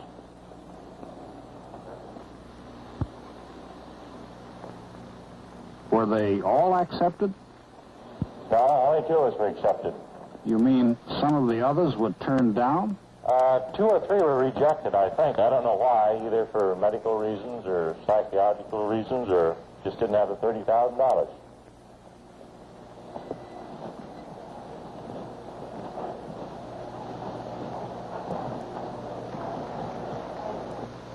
Mr. Duff, what happened to those who were turned down? They're dead.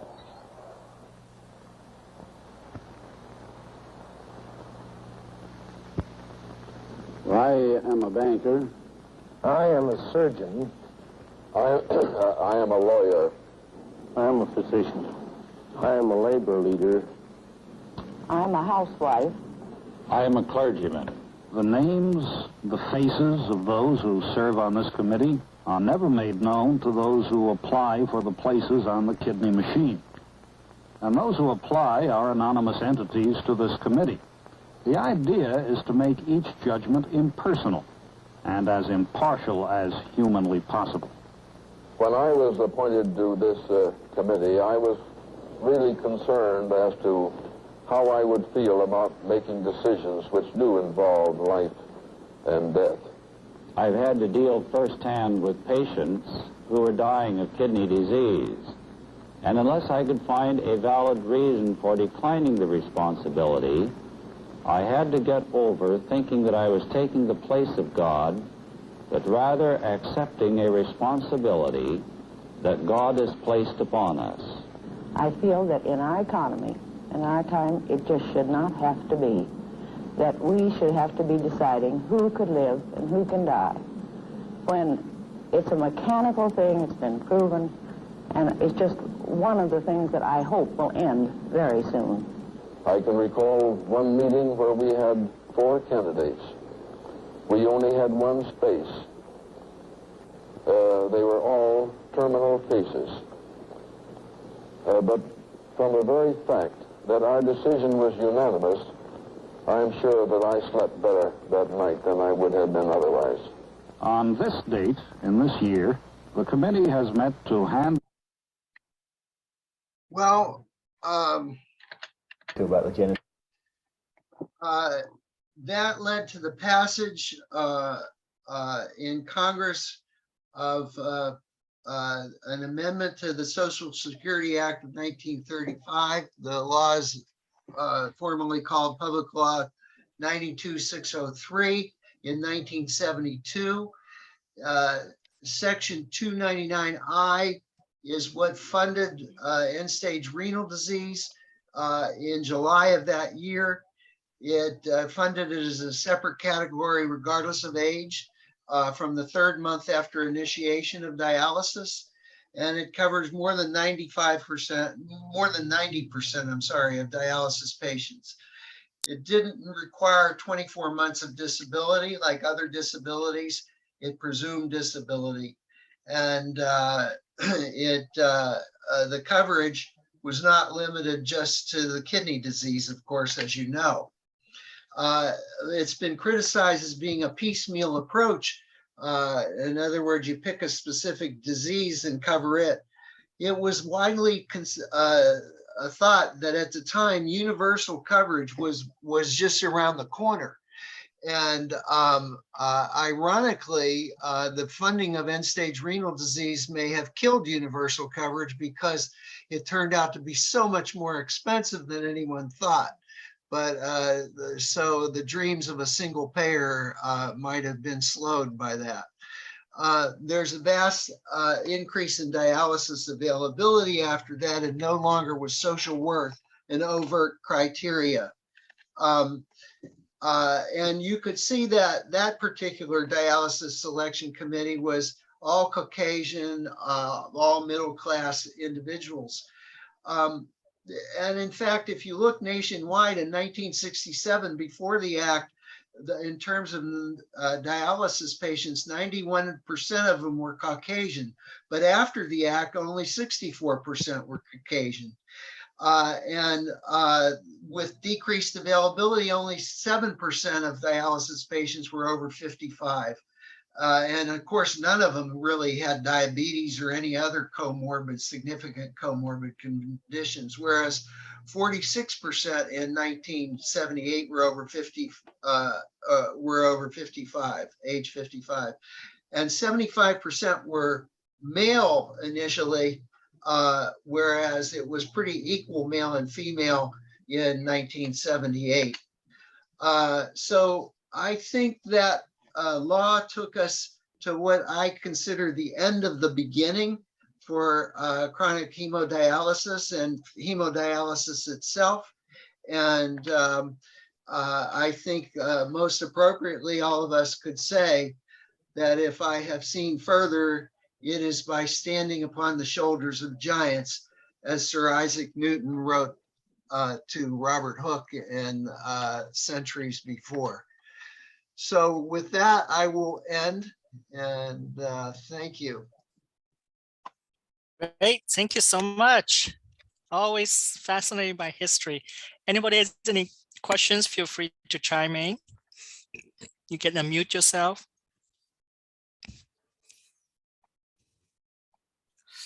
If not, I will have a quick questions. what happens after that? Now we see I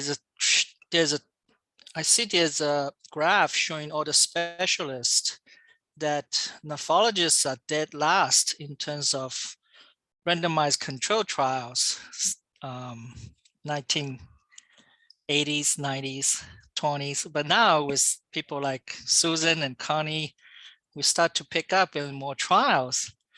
What happened in that period? Well, I really can't say. I don't know the causes for that, and I didn't even know, in fact, that was the case until you just mentioned it. You know, so I don't have any special insights, really. Okay, great. Sorry, another question just come to my mind. What do you think the future of dialysis? Well, you know, there's always been a dream of the wearable artificial kidney.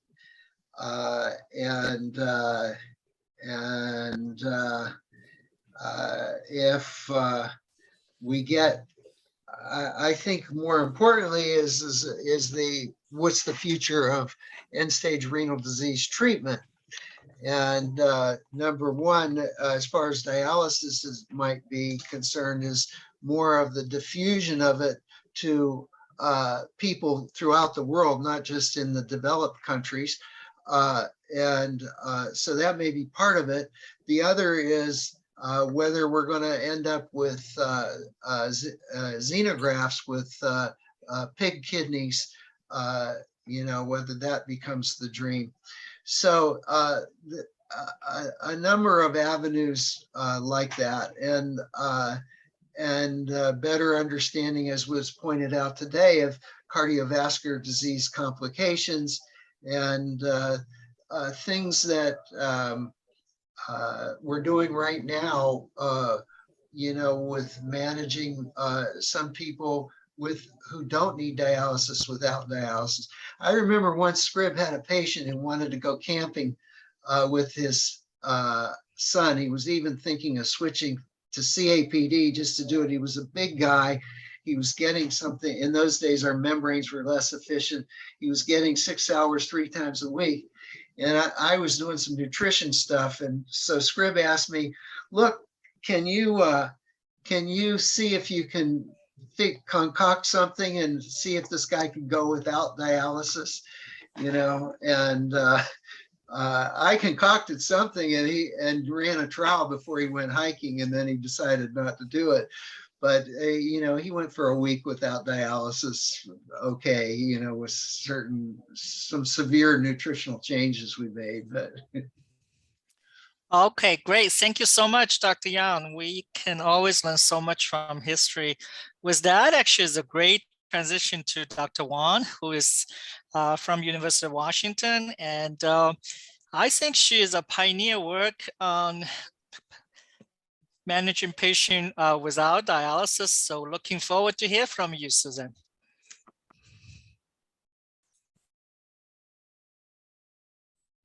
All right, can you hear me? Yes. Okay. CJ, you are incredibly generous with your compliments. I hope I will show you that I can earn them this evening. Again, thank you to the earlier speakers for their very enlightening talks. I really enjoyed them. So as CJ mentioned, I'm from the University of Washington. I'm a physician scientist, and I research treatment practices and end-of-life care for patients with advanced kidney disease. And I wanted to share with you the results of a study that we recently completed. It was also recently published in JAMA Network Open, if you're interested in reading the full text, on the long-term outcomes of patients who are conservatively managed and who forgo dialysis. And it's become an area of interest in mine, and I hope that I can spark your interest in this topic as well. As I said, the topic of our study is on conservative kidney management. And while it might feel obvious to some what I might mean when I say CKM, I thought it might be good to start off with to be explicit in its definition. So CKM is defined as a planned, holistic, and patient-centered approach to care for patients with stage 4 or 5 kidney disease who do not pursue dialysis. And this needs to be distinguished from other circumstances that are often conflated with CKMs, which include undiagnosed or unrecognized kidney disease, which by definition, if it is not known that a patient has kidney disease, then they probably aren't getting treatment for it. It also does not pertain to circumstances in which patients are undecided or unsure about dialysis and transplant, and who can be expectantly managed in any number of ways, from preparing them for dialysis just in case they start, or doing nothing at all in case they might pass away from something else other than ESRD. It is also distinct from the care provided to patients with earlier stage CKD in whom progression to ESRD is low and who are unlikely to face treatment decisions about dialysis and CKM. And finally, CKM does not pertain to patients in resource poor settings. And these settings are also sometimes called choice restricted settings because in these settings, they simply don't have the capacity to provide conservative options for patients. So then to be more specific, CKM includes interventions to slow the loss of kidney function, active symptom management by using medications, dietary and lifestyle changes. It includes shared decision-making and ensuring that patients' goals drives therapeutic decisions and how much and how far we should push treatments and when treatments might be more burdensome than the disease.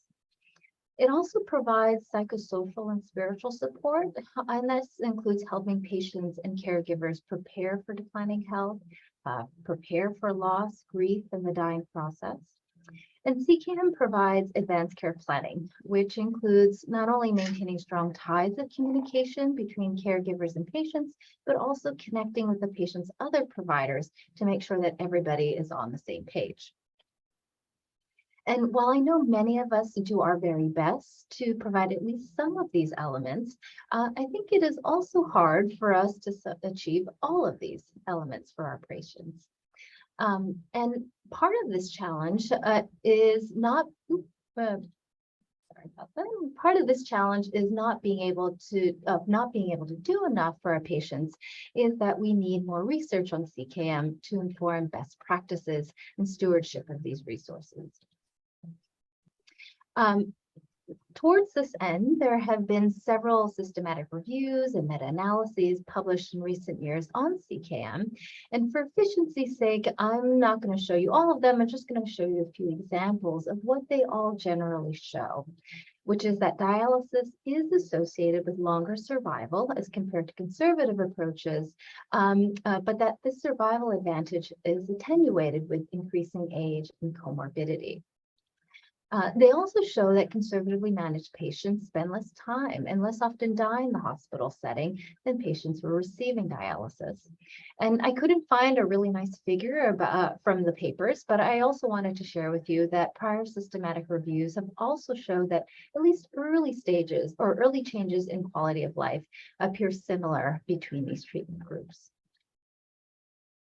But my issue with these studies are that they are restricted to comparing dialysis and conservative approaches. And so they only reflect a small fraction of the literature published on conservatively managed patients.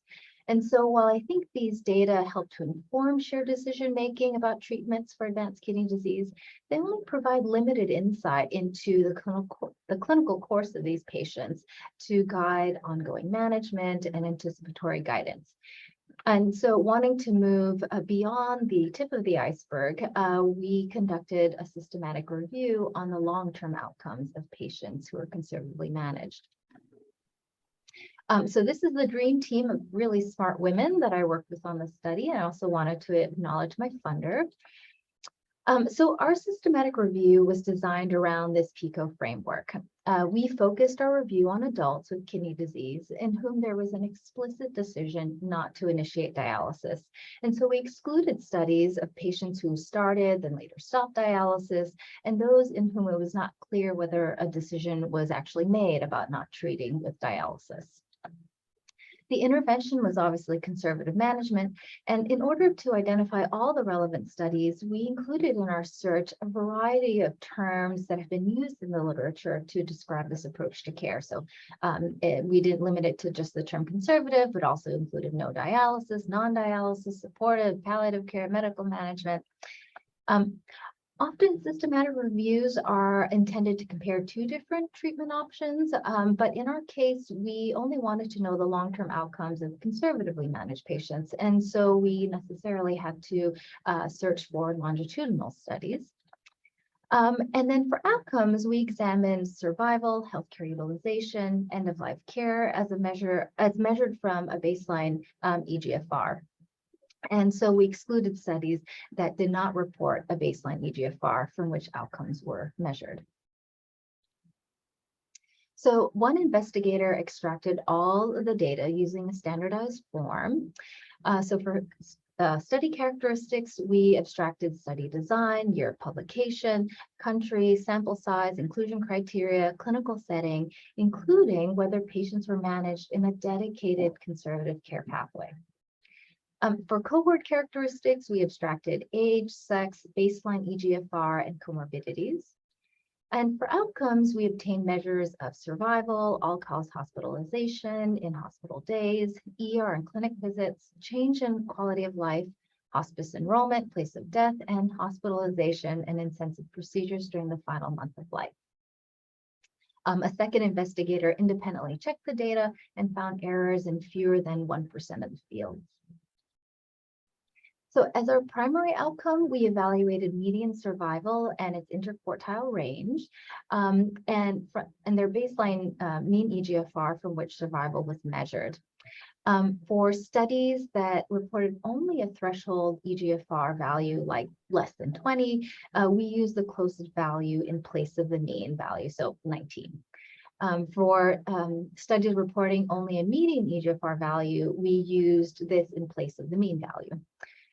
For studies that did not report median survival and its interquartile range, well, we tried to abstract it from Kaplan-Meier curves when they were reported, or we estimated this based on reported mortality rates, assuming exponential distribution, or we calculated it using the reported means and standard deviations.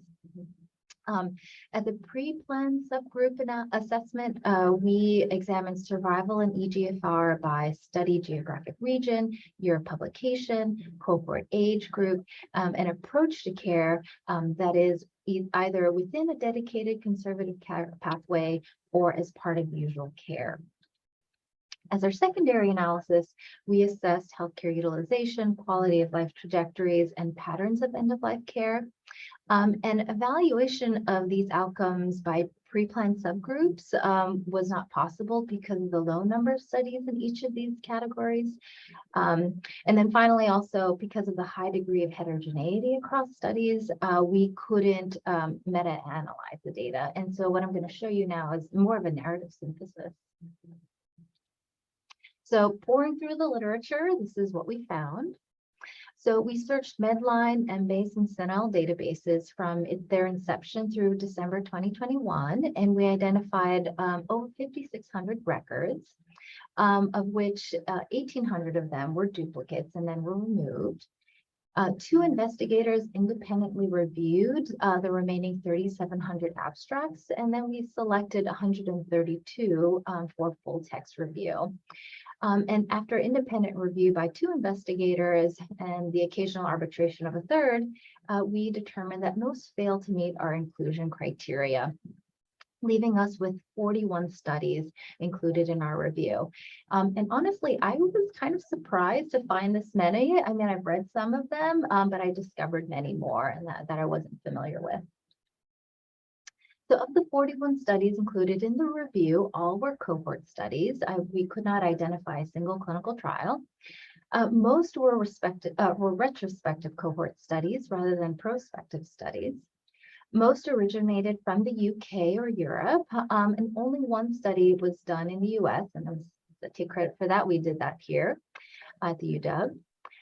It was interesting to see that studies on conservatively managed patients has been increasing over time, and it shows a growing interest in this topic. In terms of clinical settings, 14 were conducted in clinics with dedicated conservative care pathways. 11 were done in settings where patients were managed in usual nephrology care settings. And for 15 studies, there was no description of the care practices provided. So there were 5,100 patients included across all 41 studies. Most cohorts included patients with a mean age over 80. And as one would expect, serious illness was quite common among cohort members. For instance, CHF was, the prevalence of CHF was as high as 47% in some cohorts, dementia as high as 13% in some, and cancer range 1 to 32%. So 34 studies contributed information on survival, and median survival across all studies ranged from 1 to 41 months, as measured from a baseline eGFR of 7 to 19. In subgroup analysis, we found striking regional variation in the range of median survival reported for cohorts. As you can see, first off, there were no studies done in the Americas that provided sufficient information to estimate median survival. And that the range of survival was most broad in Asia, 7 to 41 months, and most narrow in Australia, 8 to 17 months. And ranges in survival seem to overlap between the UK and Europe. In terms of variation by age, so the range of survival time was overlapped for both younger and older patients. Studies published prior to 2010 showed a much more narrow range in survival, around 6 to 22 months, and then later studies of cohorts had broader ranges of survival.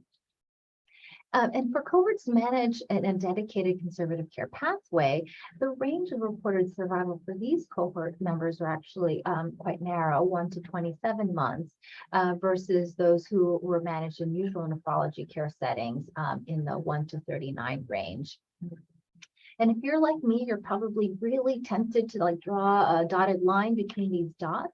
But again, I just want to emphasize there was just too much heterogeneity across the studies to support this kind of a meta-analysis. And so again, these data should be viewed as purely descriptive. Only 8 studies comprising about 500 patients reported changes in quality of life over time. And what was challenging also about these studies is that they used a wide variety of different measures to study quality of life, and I show them here. And that really limited our ability to pool the data or draw direct comparisons across cohorts. But that all said, we did find some consistent findings across studies. So to summarize the findings visually, all studies using the ED5D scale measuring overall quality of life showed that overall quality of life diminished slowly. And while this decline was statistically significant, it was rather minor clinically. All studies using the SF-36 and KDQOL measuring physical and mental well-being showed that physical well-being was quite stable until the last 3 to 6 months of follow-up before it started to decline, and mental well-being actually improved over time. Studies that used other ancillary measures of physical and mental well-being also showed that physical symptoms steadily increased over time, and psychiatric symptoms were actually quite stable over time. Only 10 studies, or 570 patients, provided information on healthcare utilization. And the follow-up period was also quite short, only about 6 to 19 months. Nonetheless, the reported rates, and here we converted them to per person per year, were quite consistent across the studies. And what they showed was that in general, patients or cohorts experienced 1 to 2 hospitalizations per year, 1 to 2 weeks of in-hospital days per year, 2 ER visits per year, and about 7 to 8 clinic visits per year. 14 studies reported information on members of their cohort that died during follow-up and what kind of end-of-life care they got. And here there was a wide range in practices. For hospice, anywhere between 20 to 76% of cohort members might have received hospice care before death. Most decedents spent some time in the hospital during the final month of life. There was quite a wide range in the proportion of patients who received an intensive procedure during the final month of life. And part of this was due to how intensive procedures was defined. So in one study that considered only CPR, mechanical ventilation, and artificial enteral nutrition as intensive procedures, they reported only 4% of decedents received these procedures. But then in another study that defined intensive procedures as these interventions and any other surgery, well then the upwards of 47% of their decedents received these procedures. Somewhere between 1 and 2/3 of conservatively managed cohorts died in the hospital, and 12 to 71% of cohort members, patients across cohorts, died in their homes.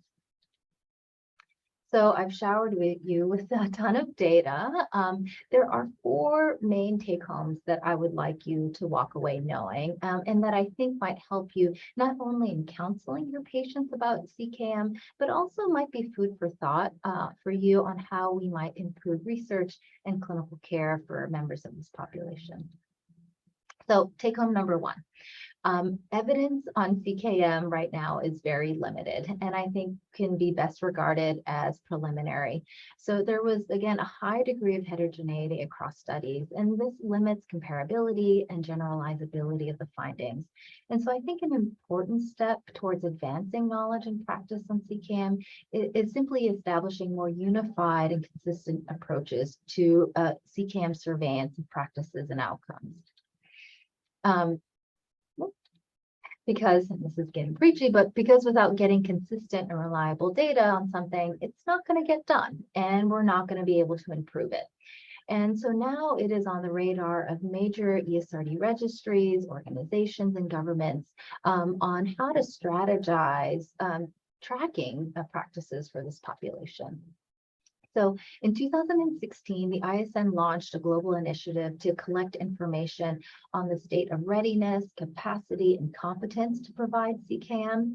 And as part of this work, they circulated a global survey to healthcare providers in 154 countries. And of the countries represented on each continent, it's interesting to see that here in the Americas, we are really trailing behind some of the other continents in getting CKM services up and running. And where we seem to be trailing as compared to other countries, say like in Europe, is really with respect to providing full person care and establishing training programs around how to provide CKM. In 2019, the ERA EDTA added a supplement to their annual report that included the prevalence or point prevalence of patients receiving CKM. And this was based on a survey sent out to European nephrologists that simply asked them to try to estimate what proportion of their current clinic patients with stage 4 or 5 kidney disease are receiving CKM. And I think it's interesting that some of the countries that have been the most prolific in research and writing about CKM, like the UK, Italy, France, Spain, they aren't necessarily the ones that have the highest point prevalence of patients receiving CKM. And so my hope is that perhaps later there will be other countries who will start publishing about their practices and outcomes so we can learn more about the different ways we can take care of these patients. And then this year, I was surprised to learn in a systematic review that of global registries that there are several countries that have already begun to track patients receiving CKM, including kidney registries in Singapore, Norway, France, the Caribbean. And the authors write that the rates, the CKM rates in their registries are likely an underestimation of the true counts because nephrologists are the gatekeepers of enrollment in their registries. And it's known that in some countries, such as Norway, a large number of conservatively managed patients are not cared for by nephrologists, but by non-nephrologists. Okay, so take home number 2 is that despite the advanced ages and the burden of comorbidity among the cohorts that I presented, patients in them survived several years after their decision and experienced sustained physical well-being and overall quality of life until late in the illness course. And so I think these findings really challenge the common misconception out there that the only alternative to dialysis is no care or death. And if anything, I think our findings also demonstrate that CKM is a viable and positive therapeutic option for patients and really highlights the strength of its multidisciplinary care approach and aggressive symptom management. But that said, there was still a high degree of variability in survival according to regions, time periods, approaches to CKM. And I suspect that this high degree of variation is due to differences in local health systems, practices, and changes over time. And so I think these findings tell us that, we need to do more research on identifying models of care that optimize the outcomes for these patients who really have the potential to live quite well and for quite a number of years without dialysis. So in this country, there are several different centers that are trialing different models of care for CKM. I think most of us in the US are doing this, which is we have a patient who is opting for CKM. We try to manage them within the existing infrastructure of our care practices. There are also many patients who opt for conservative care who we don't see as nephrologists and who are being managed by our allies in medicine, like in geriatrics or primary care. Actually, very recently, I discussed a case with a cardiologist who was managing a patient with both advanced or a patient who was both an end-stage heart and kidney failure. And the cardiologist said, it's okay, nephrology, you don't have to get involved. I feel very comfortable helping this patient with their final transition. And again, even these patients are being managed in cardiology without our input. At the Truman Medical Center in Kansas, they take a pathways approach to CKM, where patients who decide to do dialysis or CKM are managed separately by different care teams, but still within the umbrella of nephrology. And they have a dedicated conservative pathway clinic, run by a nephrology ARNP. Another model is the kidney palliative care clinic, in which providers are dually trained in palliative care and nephrology. These clinics serve more than just patients opting for CKM, but they may be an ideal place where CKM could be delivered more effectively. There's also the model where palliative care specialists are embedded in renal clinics to assist nephrologists with patients who are opting for CKM. And the palliative care specialist can assist the nephrologist with as much or as little help as the nephrologist feels that he or she needs. And this was a model that was in place in the University of Colorado for a number of years. And finally, I was recently awarded a grant to test a different model of CKM, where nephrologists are embedded in primary care. And so in other words, nephrologists support primary care providers in caring for patients with CKM and within the primary care infrastructure. And so I think time and data will tell us what are the advantages and disadvantages with each. But so far, I wanted to bring your attention to just the little bit of data that is out there on testing these different models of care. And this is one interesting study that I wanted to point out to you. This study tried to address, to an extent, the question of whether it even matters whether a nephrologist cares for patients who forego dialysis, and that maybe nephrologists, all we should do is focus on dialysis and transplant, and we should just send all these patients back to primary care. So in this study, they compared survival between patients who were cared for by a nephrologist before entering a conservative care pathway and those who were cared who didn't receive nephrology care before transitioning to this program. And they found that patients who were cared for by a nephrologist survived longer than those who were not cared by a nephrologist. And I recognize there's a lot of confounding here. Patients may have been too sick and progressing too quickly to even make it into a nephrology clinic. But again, I think it may serve as food for thought as to whether we as nephrologists might offer something valuable that in the management of patients with kidney disease that primary care or other fields cannot. And then I'm also aware of another study that tried to compare outcomes between patients managed in a usual nephrology of care clinic and a renal clinic with embedded palliative care. And so this was a study done in Australia where they tried to compare patients who had foregone dialysis cared for in either of these two models. And they found no difference in survival between these two treatment groups. However, patients managed in a renal clinic with embedded palliative care collectively as a group experienced fewer hospitalizations and in-hospital days than patients managed in the usual nephrology care setting.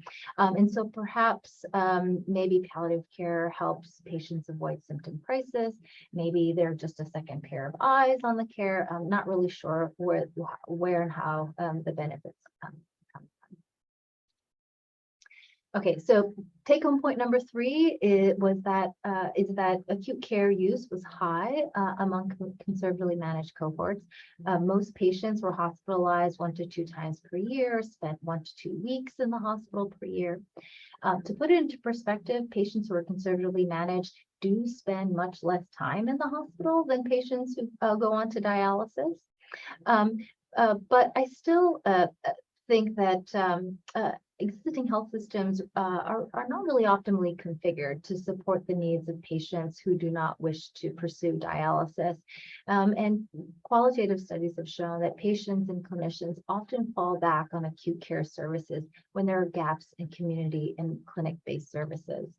And so I think our findings again highlight an area of focus for efforts in terms of developing the care infrastructure to help patients avoid or mitigate health crisis.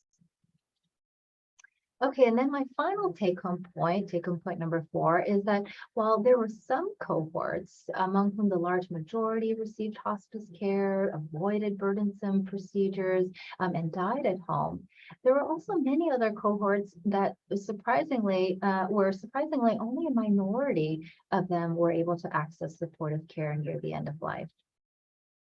So one of the distinct benefits afforded by CKM is that patients who choose this option experience less intensive care near the end of life as compared to those who receive dialysis. And this is a study that we did in the National VA Health System showing that patients in whom there is a decision to forego dialysis less often are hospitalized during the final month of life, less often receive an intensive procedure, less often die in the hospital setting, and more often receive palliative care and hospice prior to death than patients who get dialysis. At the same time, it's also recognized that patients who forego dialysis in the VA also less often receive hospice services and more often die in hospital settings than other veterans with other serious illness like terminal cancer. And so I think more research needs to be done to understand and overcome these disparities and barriers in access to supportive care for patients who don't want to do dialysis. There are some limitations to the study. I've already alluded to them, but I wanted to state them more explicitly. So first, for studies for which eGFR, survival, and their interquartile range needed to be estimated based on available data, these values are obviously could be imprecise, limiting the reliability of the findings, excuse me. Second, although we eliminated duplicate studies, there were related studies conducted at the same site with overlapping time periods. And so several studies may have included duplicate cases. These cases likely constituted a really small proportion of the total number of conservatively managed patients in this review, about less than 5%. So I don't think it would have had a substantial effect on the main findings. And then third, there is a lack of consistency in the terminology used to describe caring for patients who forgo dialysis in the literature. We tried to search multiple different terms, but literature using alternate terms may have been missed in our review. Okay, so in conclusion, despite a substantial heterogeneity across studies, I think there were several key observations that could be distilled from the literature. First is that we found that conservatively managed patients could survive years and experience sustained quality of life until late in the illness course. Nonetheless, use of acute care services was common and intensity of care highly variable across cohorts. I think collectively our findings demonstrate the need to implement more systematic approaches to researching CKM, and that there needs to be stronger infrastructure to improve practice and outcomes for patients. So thank you for listening. Thank you again for the opportunity to be here this evening to share this work, and I'm happy to answer any questions. Great, thank you so much, Susan. Anybody has any questions, feel free to unmute yourself. Go ahead, Dr. Young. I just had a question. I wasn't quite sure of what you made of the improvement of the mental score on that one graph. You know, I just didn't know what to make of that. Yeah, you know, I don't know. I don't know either. I can only imagine that it might come from the psychosocial support that comes with CKM. And so, yeah, and also the caregiver support. So knowing that even your family members are getting support while you experience kidney disease. But, you know, I don't know. Maybe knowing you don't have to go to dialysis 3 times a week, improve your mental wellness. I see a couple of hands. Connie, I think you had your hand up first. Oh, yeah, thank you so much. Well, Dr. Wong, that was a fantastic talk, and I'm a huge fan, as Dr. Zhang put it, of the pioneering work that you're doing in this area. I wanted to ask your expertise in terms of what do you think are the main factors for which we don't see enough uptake of conservative management approaches in the US? Do you think it's like a lack of education, this lack of infrastructure, or this feeling of, you know, doing less is not the right approach to management of patients? In your expert opinion, why do you think we see a lot less in the US than even other countries? Yeah, I mean, I think there are multiple reasons. And I would say one could probably even look to PD to understand why is there such low uptake of that treatment modality, and actually transplant that over to why is there such low uptake of CKM? I think from a policy standpoint or reimbursement standpoint, this is not incentivized or supported. I think from an education standpoint, I think there's been plenty of studies showing that patients don't even know that PD exists. And I think even there are other studies that also show that even fewer know that CKM exists. I think where there is some differences between PD and CKM is that there isn't the same infrastructure to provide CKM. I think with PD, provided you are tied to a dialysis unit, you do have some access to a social worker, you do have access to a dietitian, you have access to transport. It does buy you into a network of resources that can support that decision you've made. But for CKM, in a lot of nephrology clinics, even here at the UW, I'm lucky at the VA in that we do have a multidisciplinary team, but even our sister hospitals, they don't. It's just the nephrologists and their nurse that they share with 3 other nephrologists, all trying to take care of this patient. So I don't think that the infrastructure is there. And then I think there is something cultural. I think in a society where extraordinary care has become quite ordinary, I think refusing or declining that now may seem unusual, would be questioned. And so I think there is also this feeling, perception that if I don't do dialysis, am I failing the patient? Is no dialysis equivalent to no care? And so I think there needs to be kind of a re-education, a reframing of this approach. I think providing the data to show that patients can actually do pretty darn well and be very happy with their decision for CKM, that might provide some reassurance to nephrologists and primary care providers that, you know, we should talk about it. This could be a really positive and viable option. Thank you so For the much. question. Thank you. Yeah, can I chime in? I think we probably are subconsciously influenced by the God committee. Dr. Yang has mentioned that we all feel guilty of not providing dialysis, not just nephrologists, probably primary care physicians, emergency medicine physicians. And the society probably has this burden, suspicious against us, saying, if you don't provide dialysis, are you discriminating me? That probably another obstacle. Sorry, Dr. Menke, you have a question. Yeah, thank you very much for the talk. And you mentioned, of course, that one of the take-home points, or number two take-home point, is that patients seem to live a few years. And at the end, you said some patients do. And I'm sure that it's related to when you enroll them in the study, of course, so it's hard to control for that. But can you show those statistics again? How long do patients live, or what percentage? There's different ways of expressing that, of course. How many patients die within the first month, or how many patients? I'm not sure how best to represent that. Gosh, I think I wish I could blow up the data. Let me see if I can.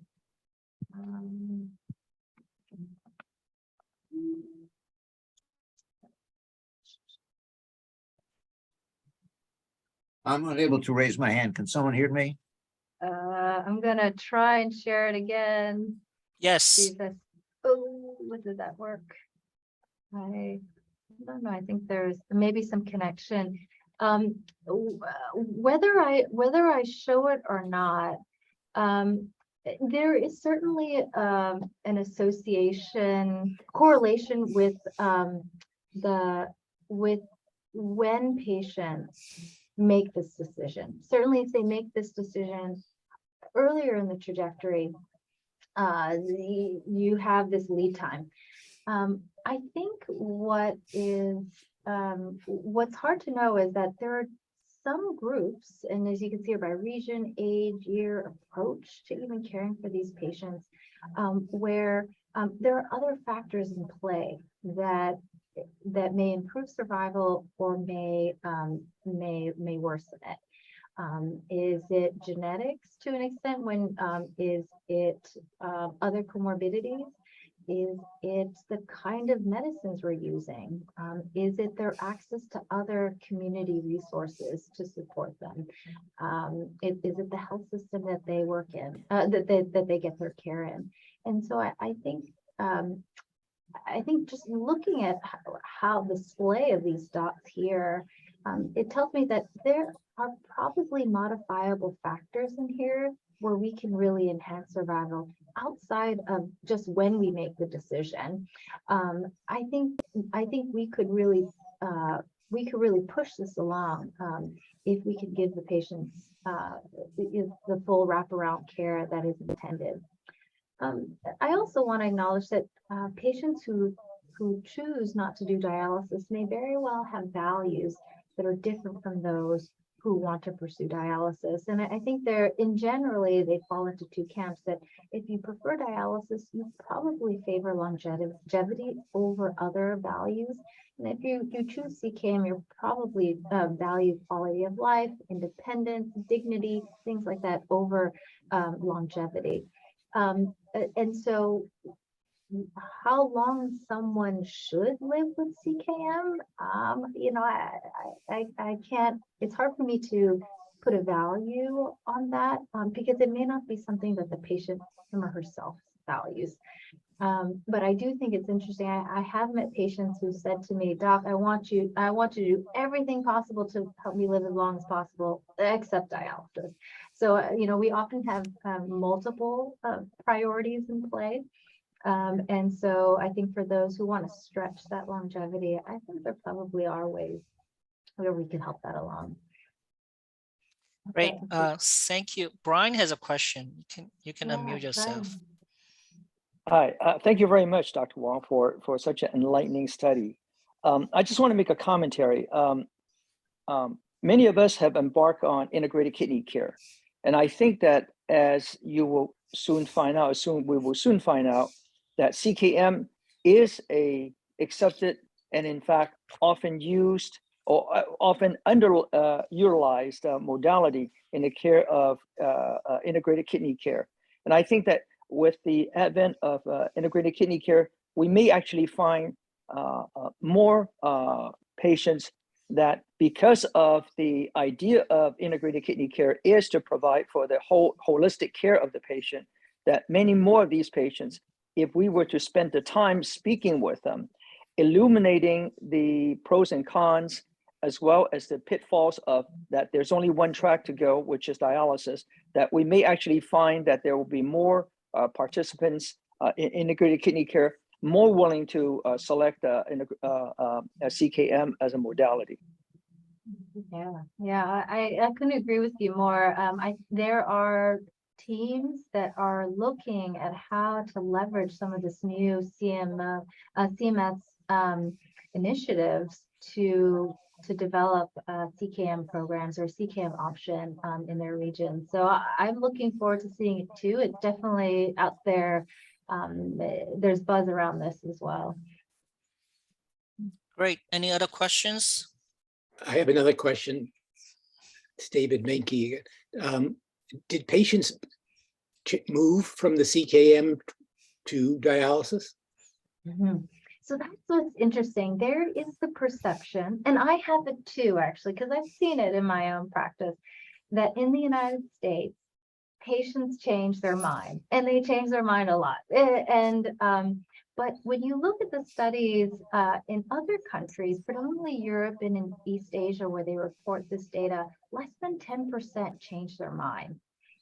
There's something different there, and why that is the case, it's not clear. Is it because they're more sure? Maybe is shared decision making done better there? Is it that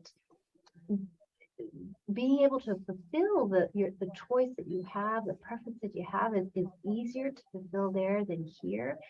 Just for example, when patients have a symptom crisis, there is no home health programs. In nephrology, there is no, it's very hard to find a 24-hour nursing line that will provide you good advice on what to do at home. Most will say, go to the ER. And once you go to the ER, once you go down that rabbit hole, I think it can be easy to start dialysis because the pressure to continue to intensify care is there. But I don't know. But at least in other countries, people don't seem to flip their choices. But there's the perception here that they do here in the US. But no one's tried to quantify that yet, at least here. We actually started the after-hour program at Kaiser that for patients like that, they can call the service so they don't have to go to ER. We just started. We'll see how that works out. Any other questions? We are 20 minutes after the hour. Can you hear me at all? Yes. Well, I guess the one thing that hasn't been brought up is, because we've run into it at our unit, is the patient may say, I've had enough, I want to stop. And there may be family members who will fiercely oppose that. And I'm wondering how much of that may perhaps intimidate sometimes primary care providers or nephrologists, and how many will actually force the patient to change their mind. But we've had several patients who said, I'm done, I want to stop. And then some family members will come by, a number of family members will come by and say, you can't do that. Yeah, and usually it's out of town family member. Yeah, And I definitely have encountered that as well. I think running a good family meeting is an art and something that I certainly didn't get enough training when I was a trainee, and something that I'm trying to acquire more of as I do continuing medical education and learning a lot from my palliative care colleagues on how to amplify the patient's voice and preferences in a room where there's a lot of people who are contradicting the patient, and it's a very challenging dynamic to navigate. And I feel like I can relate. All right, with that, it's late.